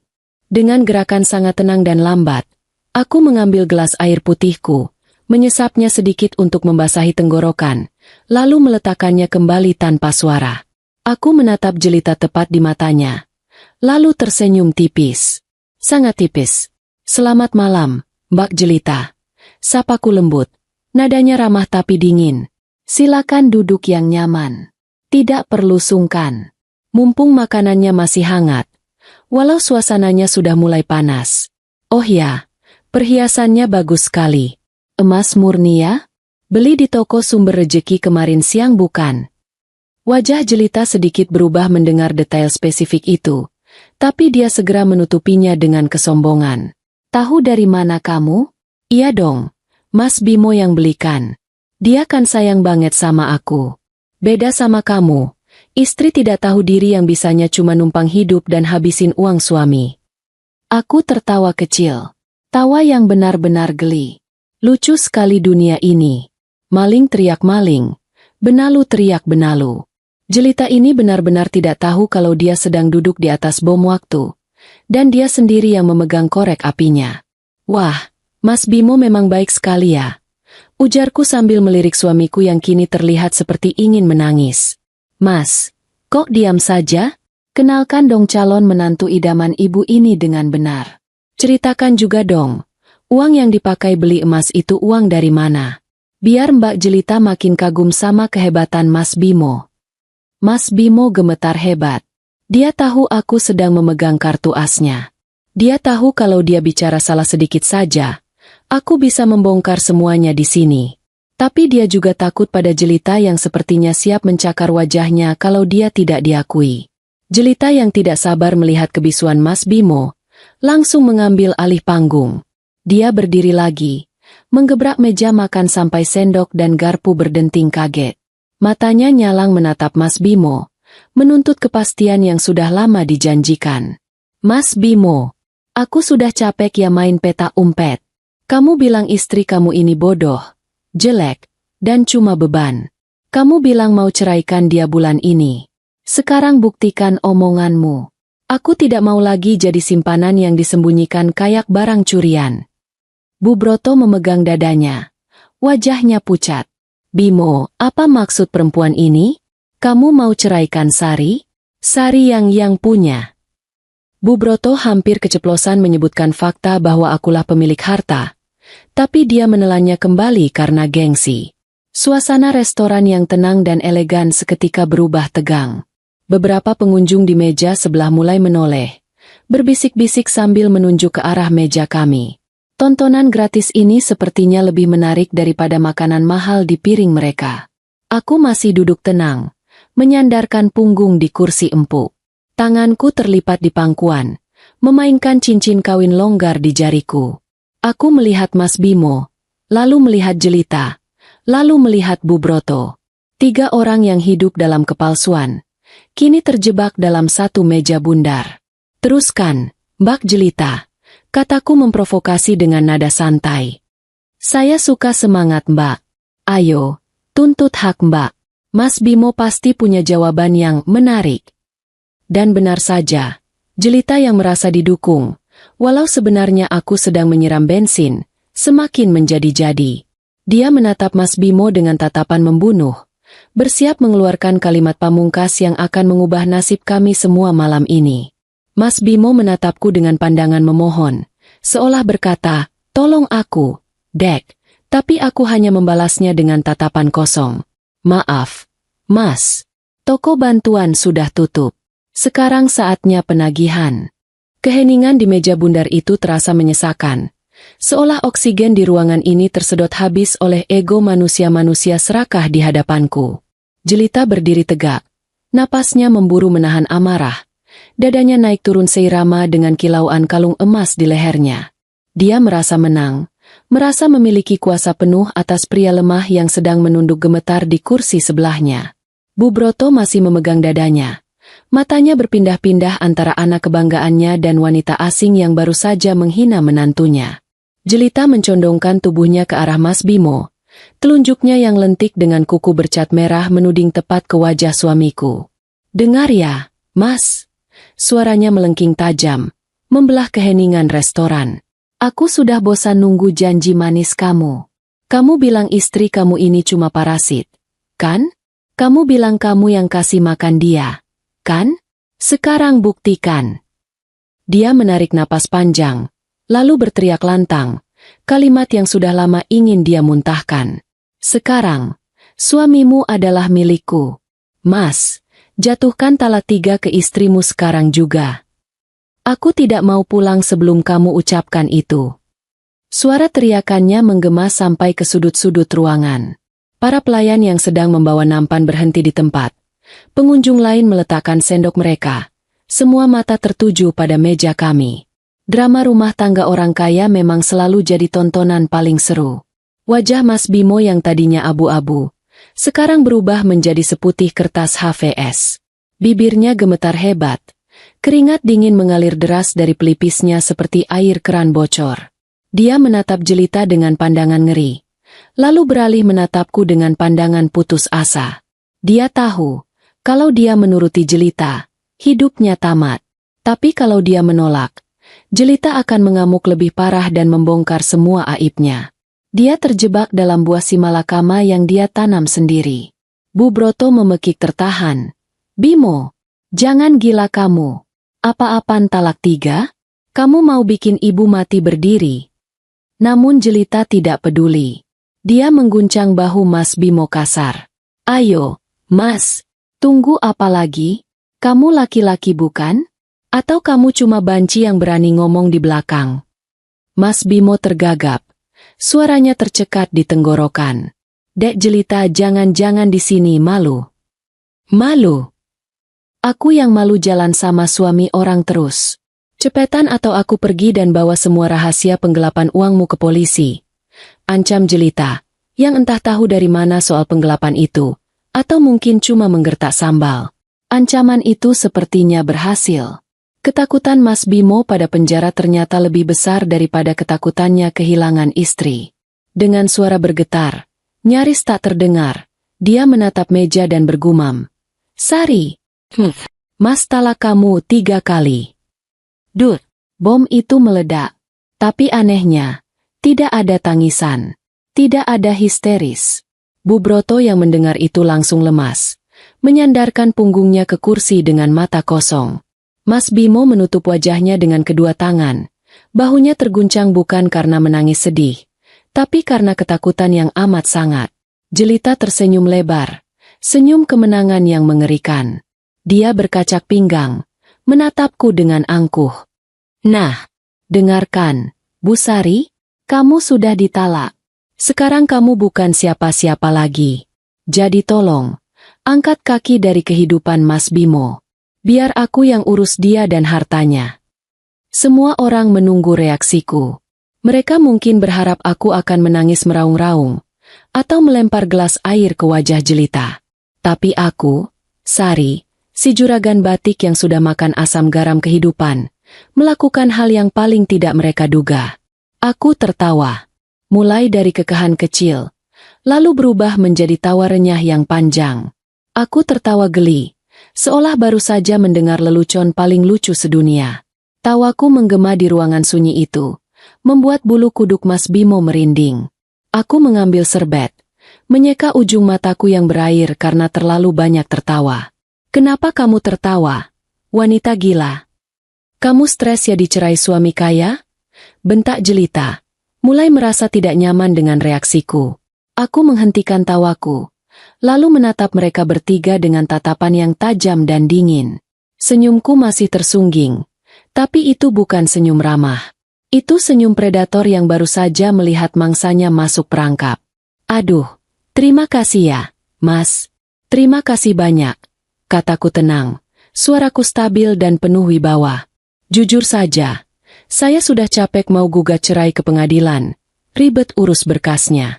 Dengan talak ini, Mas Bimo sudah mempermudah kerjaan saya. Saya terima talaknya dengan senang hati, lahir dan batin. Mas Bimo menurunkan tangannya dari wajah, menatapku bingung. Dek? Aku berdiri perlahan, merapikan kebayaku. Dan untuk Mbak Jelita, aku menoleh ke arah wanita berbaju merah itu. Selamat ya, Mbak berhasil mendapatkan apa yang Mbak mau. Mas Bimo sekarang resmi milik Mbak. Silakan bawa pulang. Bungkus kalau perlu. Tentu saja aku bawa pulang. Dia suamiku sekarang. Dan semua hartanya juga milikku, balas Jelita sombong. Aku menggeleng pelan, mendecakkan lidah. Mbak Jelita ini cantik, tapi sayang kurang riset. Mas Bimo, kamu tidak cerita sama calon istrimu ini? Cerita apa? Tanya Jelita curiga, matanya menyipit. Aku mengambil tas tanganku, mengeluarkan sebuah map coklat yang sudah kusiapkan dari rumah. Ini, kataku sambil melempar map itu ke tengah meja. Ini adalah surat perjanjian pranikah dan bukti kepemilikan aset. Coba Mbak baca kalau bisa baca huruf hukum. Jelita menyambar map itu dengan kasar, membukanya. Matanya bergerak cepat membaca baris demi baris. Wajahnya yang tadinya merah karena marah, perlahan memucat. Matanya membelalak lebar saat membaca bagian pemilik aset. Rumah, atas nama Sari. Pabrik, atas nama Sari. Tanah, atas nama Sari. Mobil, atas nama Sari. Rekening, atas nama Sari. Suara Jelita mengecil di setiap kata. Gemetar. Aku tersenyum puas. Betul sekali. Mas Bimo yang Mbak banggakan itu, secara hukum statusnya cuma pengelola yang digaji. Dan gajinya pun, kalau boleh jujur, sering dia habiskan buat traktir wanita seperti Mbak.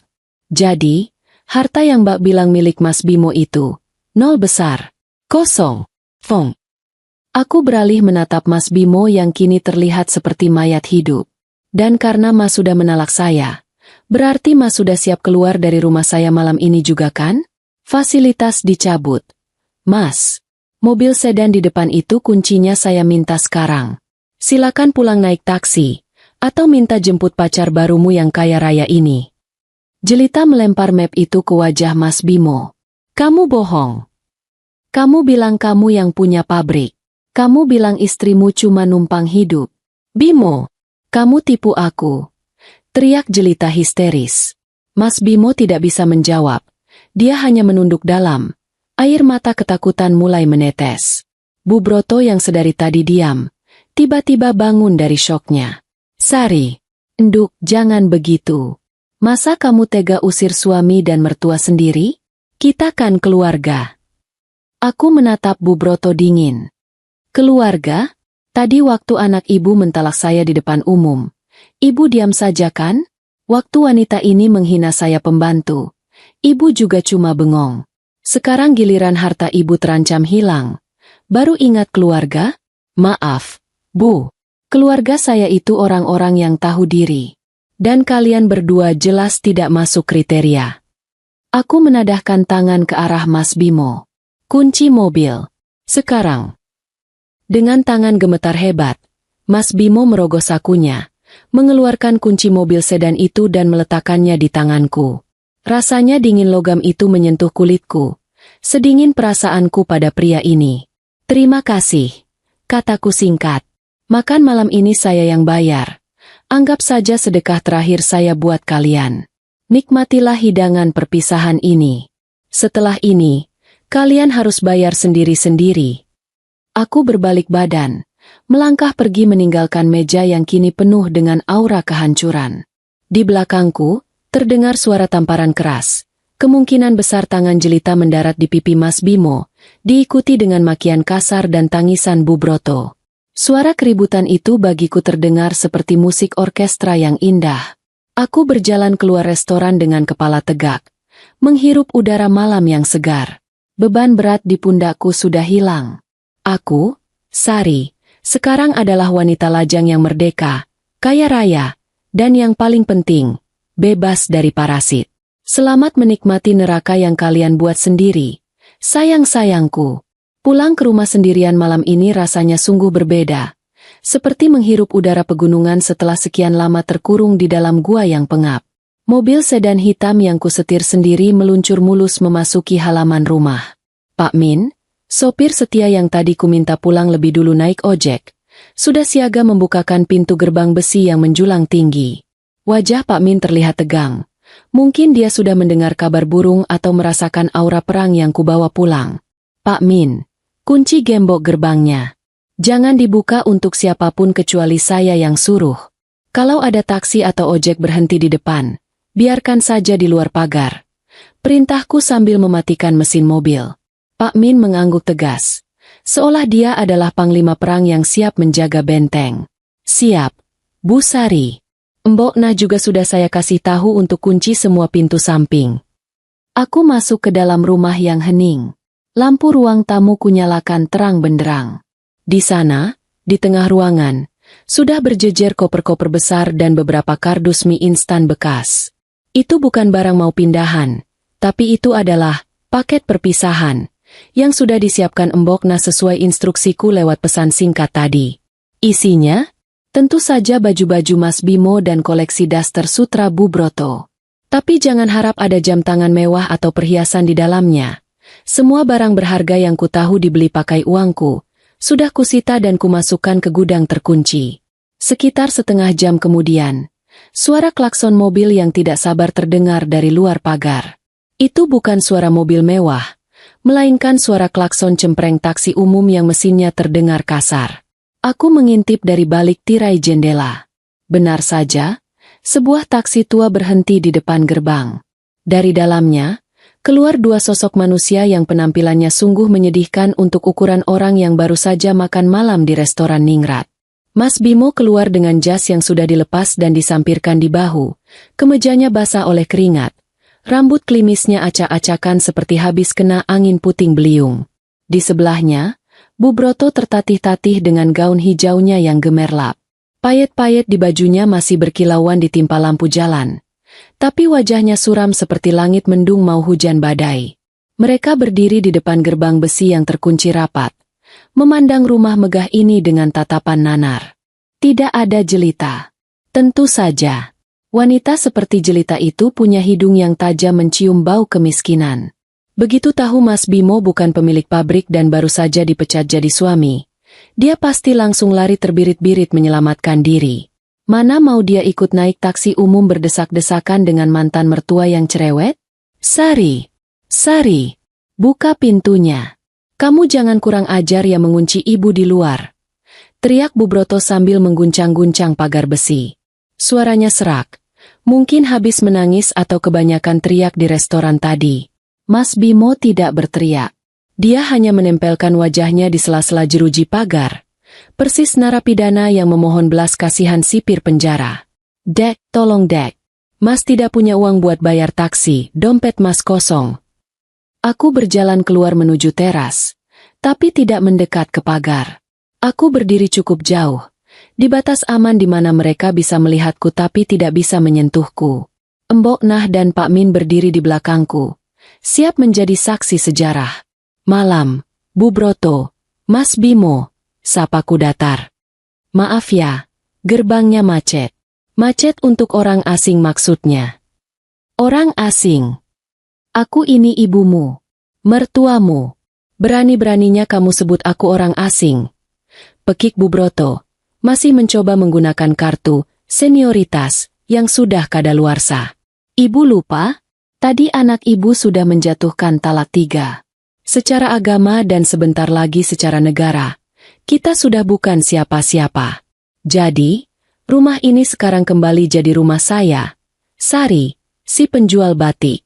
Bukan rumah, keluarga ningrat, hayalan ibu. Jawabku tenang.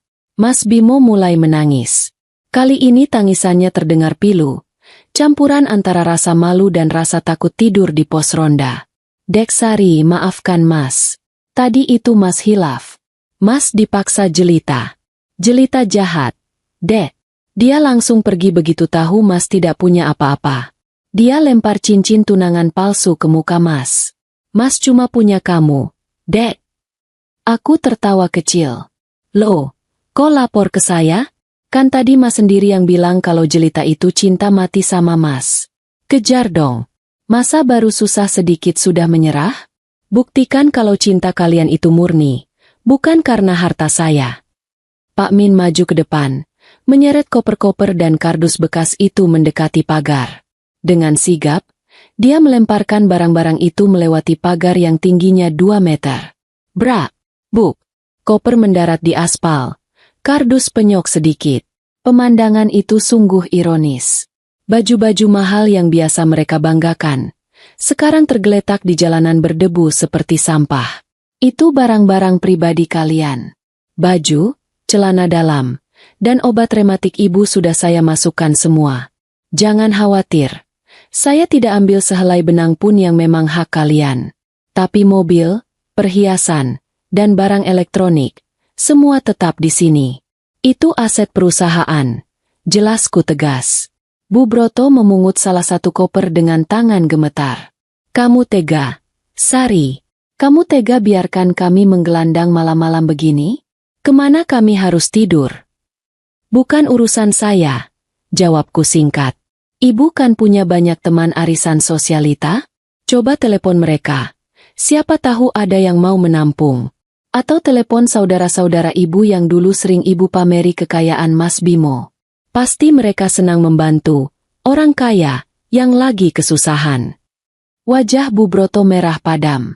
Dia tahu betul, teman-temannya itu sama palsunya dengan dirinya. Mereka berteman karena uang. Kalau uang habis, teman pun lenyap seperti asap. Sopir taksi yang menunggu di belakang mulai membunyikan klakson panjang. Tidak sabar karena argonya terus berjalan tapi penumpangnya malah drama di pinggir jalan. Pak, Bu, jadi bayar tidak? Kalau tidak saya lapor polisi nih. Teriak sopir itu galak. Mas Bimo merogoh sakunya, mengeluarkan recehan dan ponsel yang layarnya retak. Pak saya tidak ada uang tunai, boleh transfer besok. Tidak bisa. Bayar sekarang atau saya sita HP-nya. Bentak sopir taksi itu, keluar dari mobil dengan wajah garang. Aku menyaksikan adegan itu dengan hati yang sudah membatu. Dulu, aku pasti akan lari ke depan, membayarkan ongkos taksi itu, dan meminta maaf atas ketidaknyamanan ini. Tapi Sari yang itu sudah mati, dibunuh oleh pengkhianatan mereka sendiri. Sari yang sekarang hanya berdiri diam, menikmati angin malam yang menerbangkan ujung kebayaku. Pak Min, ayo masuk. Sudah malam, waktunya istirahat. Jangan lupa lampu pagar dimatikan saja, biar mereka tidak silau. Perintahku. Baik, Bu. Jawab Pak Min semangat. Sebelum aku berbalik masuk ke dalam rumah, aku sempat melihat Mas Bimo berlutut di aspal, tangannya menggapai-gapai ke arahku. Sari, jangan tinggalkan Mas. Mas janji akan berubah. Sari. Aku berhenti sejenak, menoleh sedikit tanpa memutar badan sepenuhnya. Selamat malam, Mas. Semoga tidurmu nyenyak di atas kasur penyesalan. Hati-hati, angin malam jahat buat tulang tua. Pintu utama rumahku tutup rapat. Suara kunci yang berputar klik adalah suara paling merdu yang pernah kudengar. Di luar sana, samar-samar masih terdengar suara ribut antara sopir taksi, tangisan Bu Broto, dan permohonan Mas Bimo. Tapi di dalam sini, di istanaku, hanya ada kedamaian. Aku berjalan menuju ruang makan, tempat Mbok Na sudah menyiapkan teh hangat dan pisang goreng. Aku duduk sendiri di meja makan yang besar itu. Sepi memang, tapi ini adalah sepi yang menenangkan. Tidak ada lagi kebohongan, tidak ada lagi benalu, tidak ada lagi drama ratu palsu. Malam ini, Ratu Batik kembali bertahta di kerajaannya sendiri, dan para pemberontak sudah dibuang ke tempat yang seharusnya, jalanan. Waktu ternyata adalah tukang obat paling manjur. Jauh lebih hebat daripada jamu gendong manapun yang pernah kuminum. 6 bulan sudah berlalu sejak malam drama pengusiran di depan gerbang rumahku itu. 6 bulan yang terasa begitu cepat. Seringan kapas yang ditiup angin. Pabrik batik Sekar Arum kini berdenyut lebih kencang. Napasnya panjang dan lega. Tidak ada lagi kebocoran keuangan misterius. Tidak ada lagi pengeluaran, jamuan tamu, fiktif, dan yang paling penting, tidak ada lagi energi negatif yang menyedot kebahagiaanku setiap pagi. Wajahku sekarang, kata Mbok Nah, makin hari makin bersinar. Padahal aku cuma pakai bedak dingin biasa. Mungkin benar kata orang. Rahasia awet muda yang paling ampuh itu bukan krim mahal. Tapi hidup tenang tanpa beban pikiran bernama suami benalu. Pagi ini aku memutuskan untuk turun langsung ke pasar Klewer. Mengecek pasokan kain mori yang katanya harganya sedang naik turun seperti perasaan remaja jatuh cinta. Pak Min, sopirku yang setia, memarkir mobil di area khusus. Begitu turun, Aroma pasar yang khas langsung menyergap hidungku. Bau keringat, bau kain baru, bau bumbu dapur, semuanya bercampur jadi satu. Dulu Mas Bimo paling anti kesini. Katanya takut sepatunya kotor kena becek. Sekarang, aku justru merasa disinilah rumah keduaku. Tempat di mana orang-orang jujur mencari nafkah dengan keringat asli, bukan dengan tipu daya. Saat aku sedang asyik memilah kain sutra mentah di kios langganan, telingaku menangkap suara keributan kecil di dekat pintu masuk pasar, tempat para kuli panggul biasa mangkal. Sepertinya ada insiden kecil. Suara orang marah-marah terdengar nyaring. Heh, kalau jalan itu pakai mata. Beras 1 karung ini harganya mahal. Kalau tumpah kamu mau ganti pakai apa? Pakai ginjalmu? Bentak seorang juragan beras yang perutnya buncit. Aku menoleh sekilas. Awalnya tidak terlalu peduli. Tapi mataku terpaku pada sosok kuli panggul yang sedang dimarahi itu. Pria itu kurus. Kulitnya yang dulu putih mulus kini terbakar matahari menjadi coklat kusam dan berminyak. Dia memakai kaos partai yang sudah bolong di bagian ketiak. Dan celana pendek kucel yang warnanya sudah tidak jelas. Dia menunduk dalam-dalam, memohon ampun sambil memunguti butiran beras yang tercecer di lantai pasar yang kotor. Itu Mas Bimo, mantan direktur utama fiktif yang dulu selalu wangi parfum melati pasar malam. Sekarang baunya apek keringat matahari. Hati kecilku berdesir, bukan karena rindu, tapi karena kaget melihat betapa cepatnya roda nasib berputar. Baru setengah tahun. Tapi dia sudah menua 10 tahun. Di mana gaya angkuhnya? Di mana dagu yang selalu diangkat tinggi itu? Semuanya lenyap, digantikan oleh punggung yang membungkuk karena beban karung beras dan beban penyesalan. Aku melihat dari kejauhan, tersembunyi di balik tumpukan kain batik. Mas Bimo selesai memungut beras, lalu berjalan tertatih ke arah pojokan pasar, tempat penjual nasi pecel menggelar lapak. Di sana, duduk seorang wanita tua dengan rambut putih yang acak-acakan. Wanita itu sedang mengomel sendiri. Tangannya sibuk mengipas-ngipas lalat yang mengerubungi gorengan dingin di depannya. Itu Bu Broto. Mertuaku yang dulu hobi pamer gelang emas 5 susun. Sekarang cuma punya gelang karet bekas bungkus nasi di pergelangan tangannya. Bajunya bukan lagi daster sutra, tapi daster batik luntur yang kancingnya sudah lepas satu. Dia terlihat sedang menghitung uang receh logam di telapak tangannya. Wajahnya cemberut. Mungkin uangnya kurang buat beli minum. Bu, ini ada sisa upah sedikit tadi. Buat beli es teh 1 berdua ya? Kata Mas Bimo sambil menyerahkan uang receh hasil keringatnya. Bu Broto menepis tangan anaknya kasar. Cuma segini. Kamu ini laki-laki tidak berguna. Dulu kita makan kepiting saus madu. Sekarang minum es teh saja harus bagi 2. Ini semua gara-gara kamu bodoh. Coba kalau dulu kamu tidak ceraikan Sari, kita masih tidur di kasur empuk.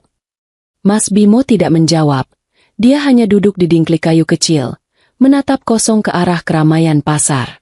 Tatapan matanya mati, seperti orang yang jiwanya sudah lama pergi. Mereka berdua terjebak dalam lingkaran saling menyalahkan yang tidak akan pernah putus. Teman-teman sosialita Bu Broto tentu saja sudah hilang ditelan bumi begitu tahu Bu Broto bangkrut. Jelita, kabar terakhir yang kudengar dari jaringan intelijen pasar, dia sedang dikejar-kejar istri pejabat di kota sebelah karena kasus serupa, dan sekarang kabur entah kemana. Tanpa sadar, aku melangkah keluar dari kios kain.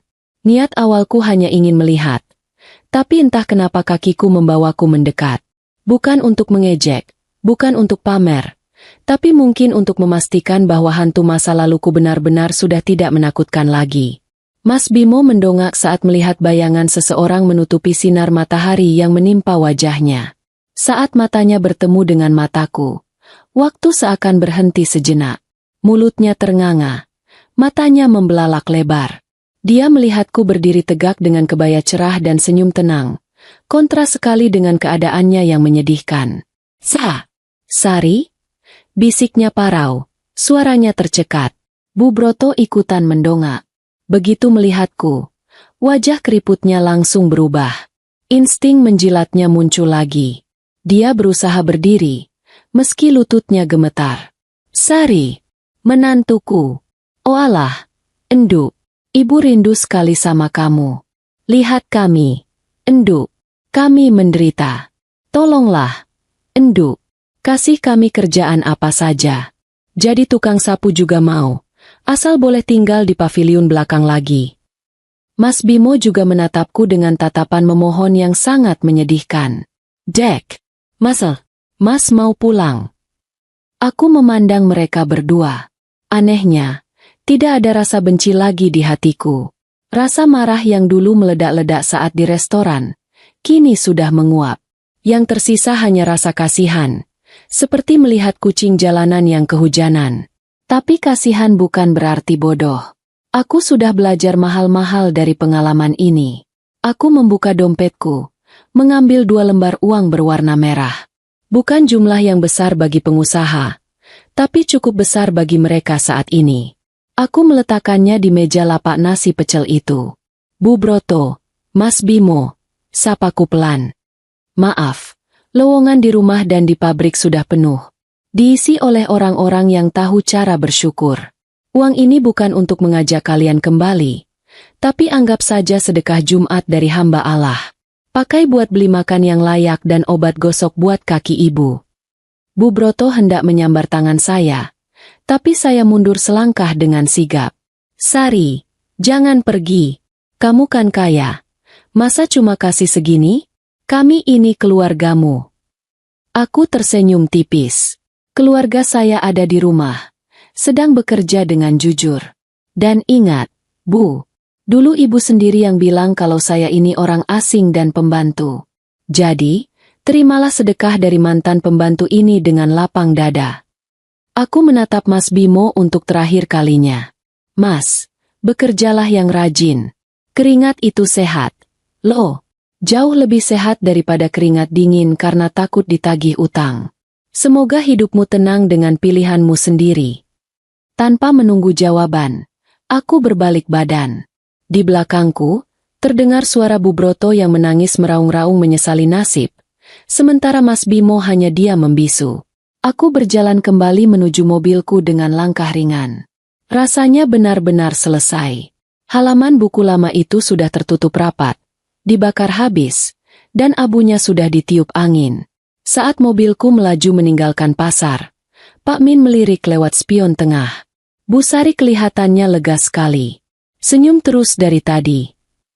Iya, Pak Min. Rasanya seperti baru sembuh dari sakit gigi yang menahun. Sakitnya hilang, makannya jadi enak lagi. Jawabku sambil tertawa kecil. Aku melihat keluar jendela. Langit Solo begitu biru. Merapi terlihat gagah di kejauhan. Hidup ini lucu. Dulu aku takut sekali kehilangan suami. Takut menjadi janda. Takut omongan orang. Tapi ternyata, kehilangan benalu justru membuat pohon kehidupanku tumbuh subur dan berbunga lebat. Aku, Sari, si juragan batik, kini tahu satu hal pasti. Kebahagiaan itu tidak terletak pada status istri direktur atau pada pujian mertua palsu. Kebahagiaan itu ada di tangan sendiri, di setiap lembar kain yang kuhasilkan, di setiap senyum tulus para pekerjaku, dan di dalam tidur nyenyak setiap malam tanpa rasa curiga. Mas Bimo dan Bu Broto adalah guru kehidupan yang paling keras, dan aku berterima kasih karena berkat mereka. Aku menemukan versi terbaik dari diriku. Ratu sudah kembali ke singgasananya, dan kali ini, dia memerintah sendirian dengan bahagia.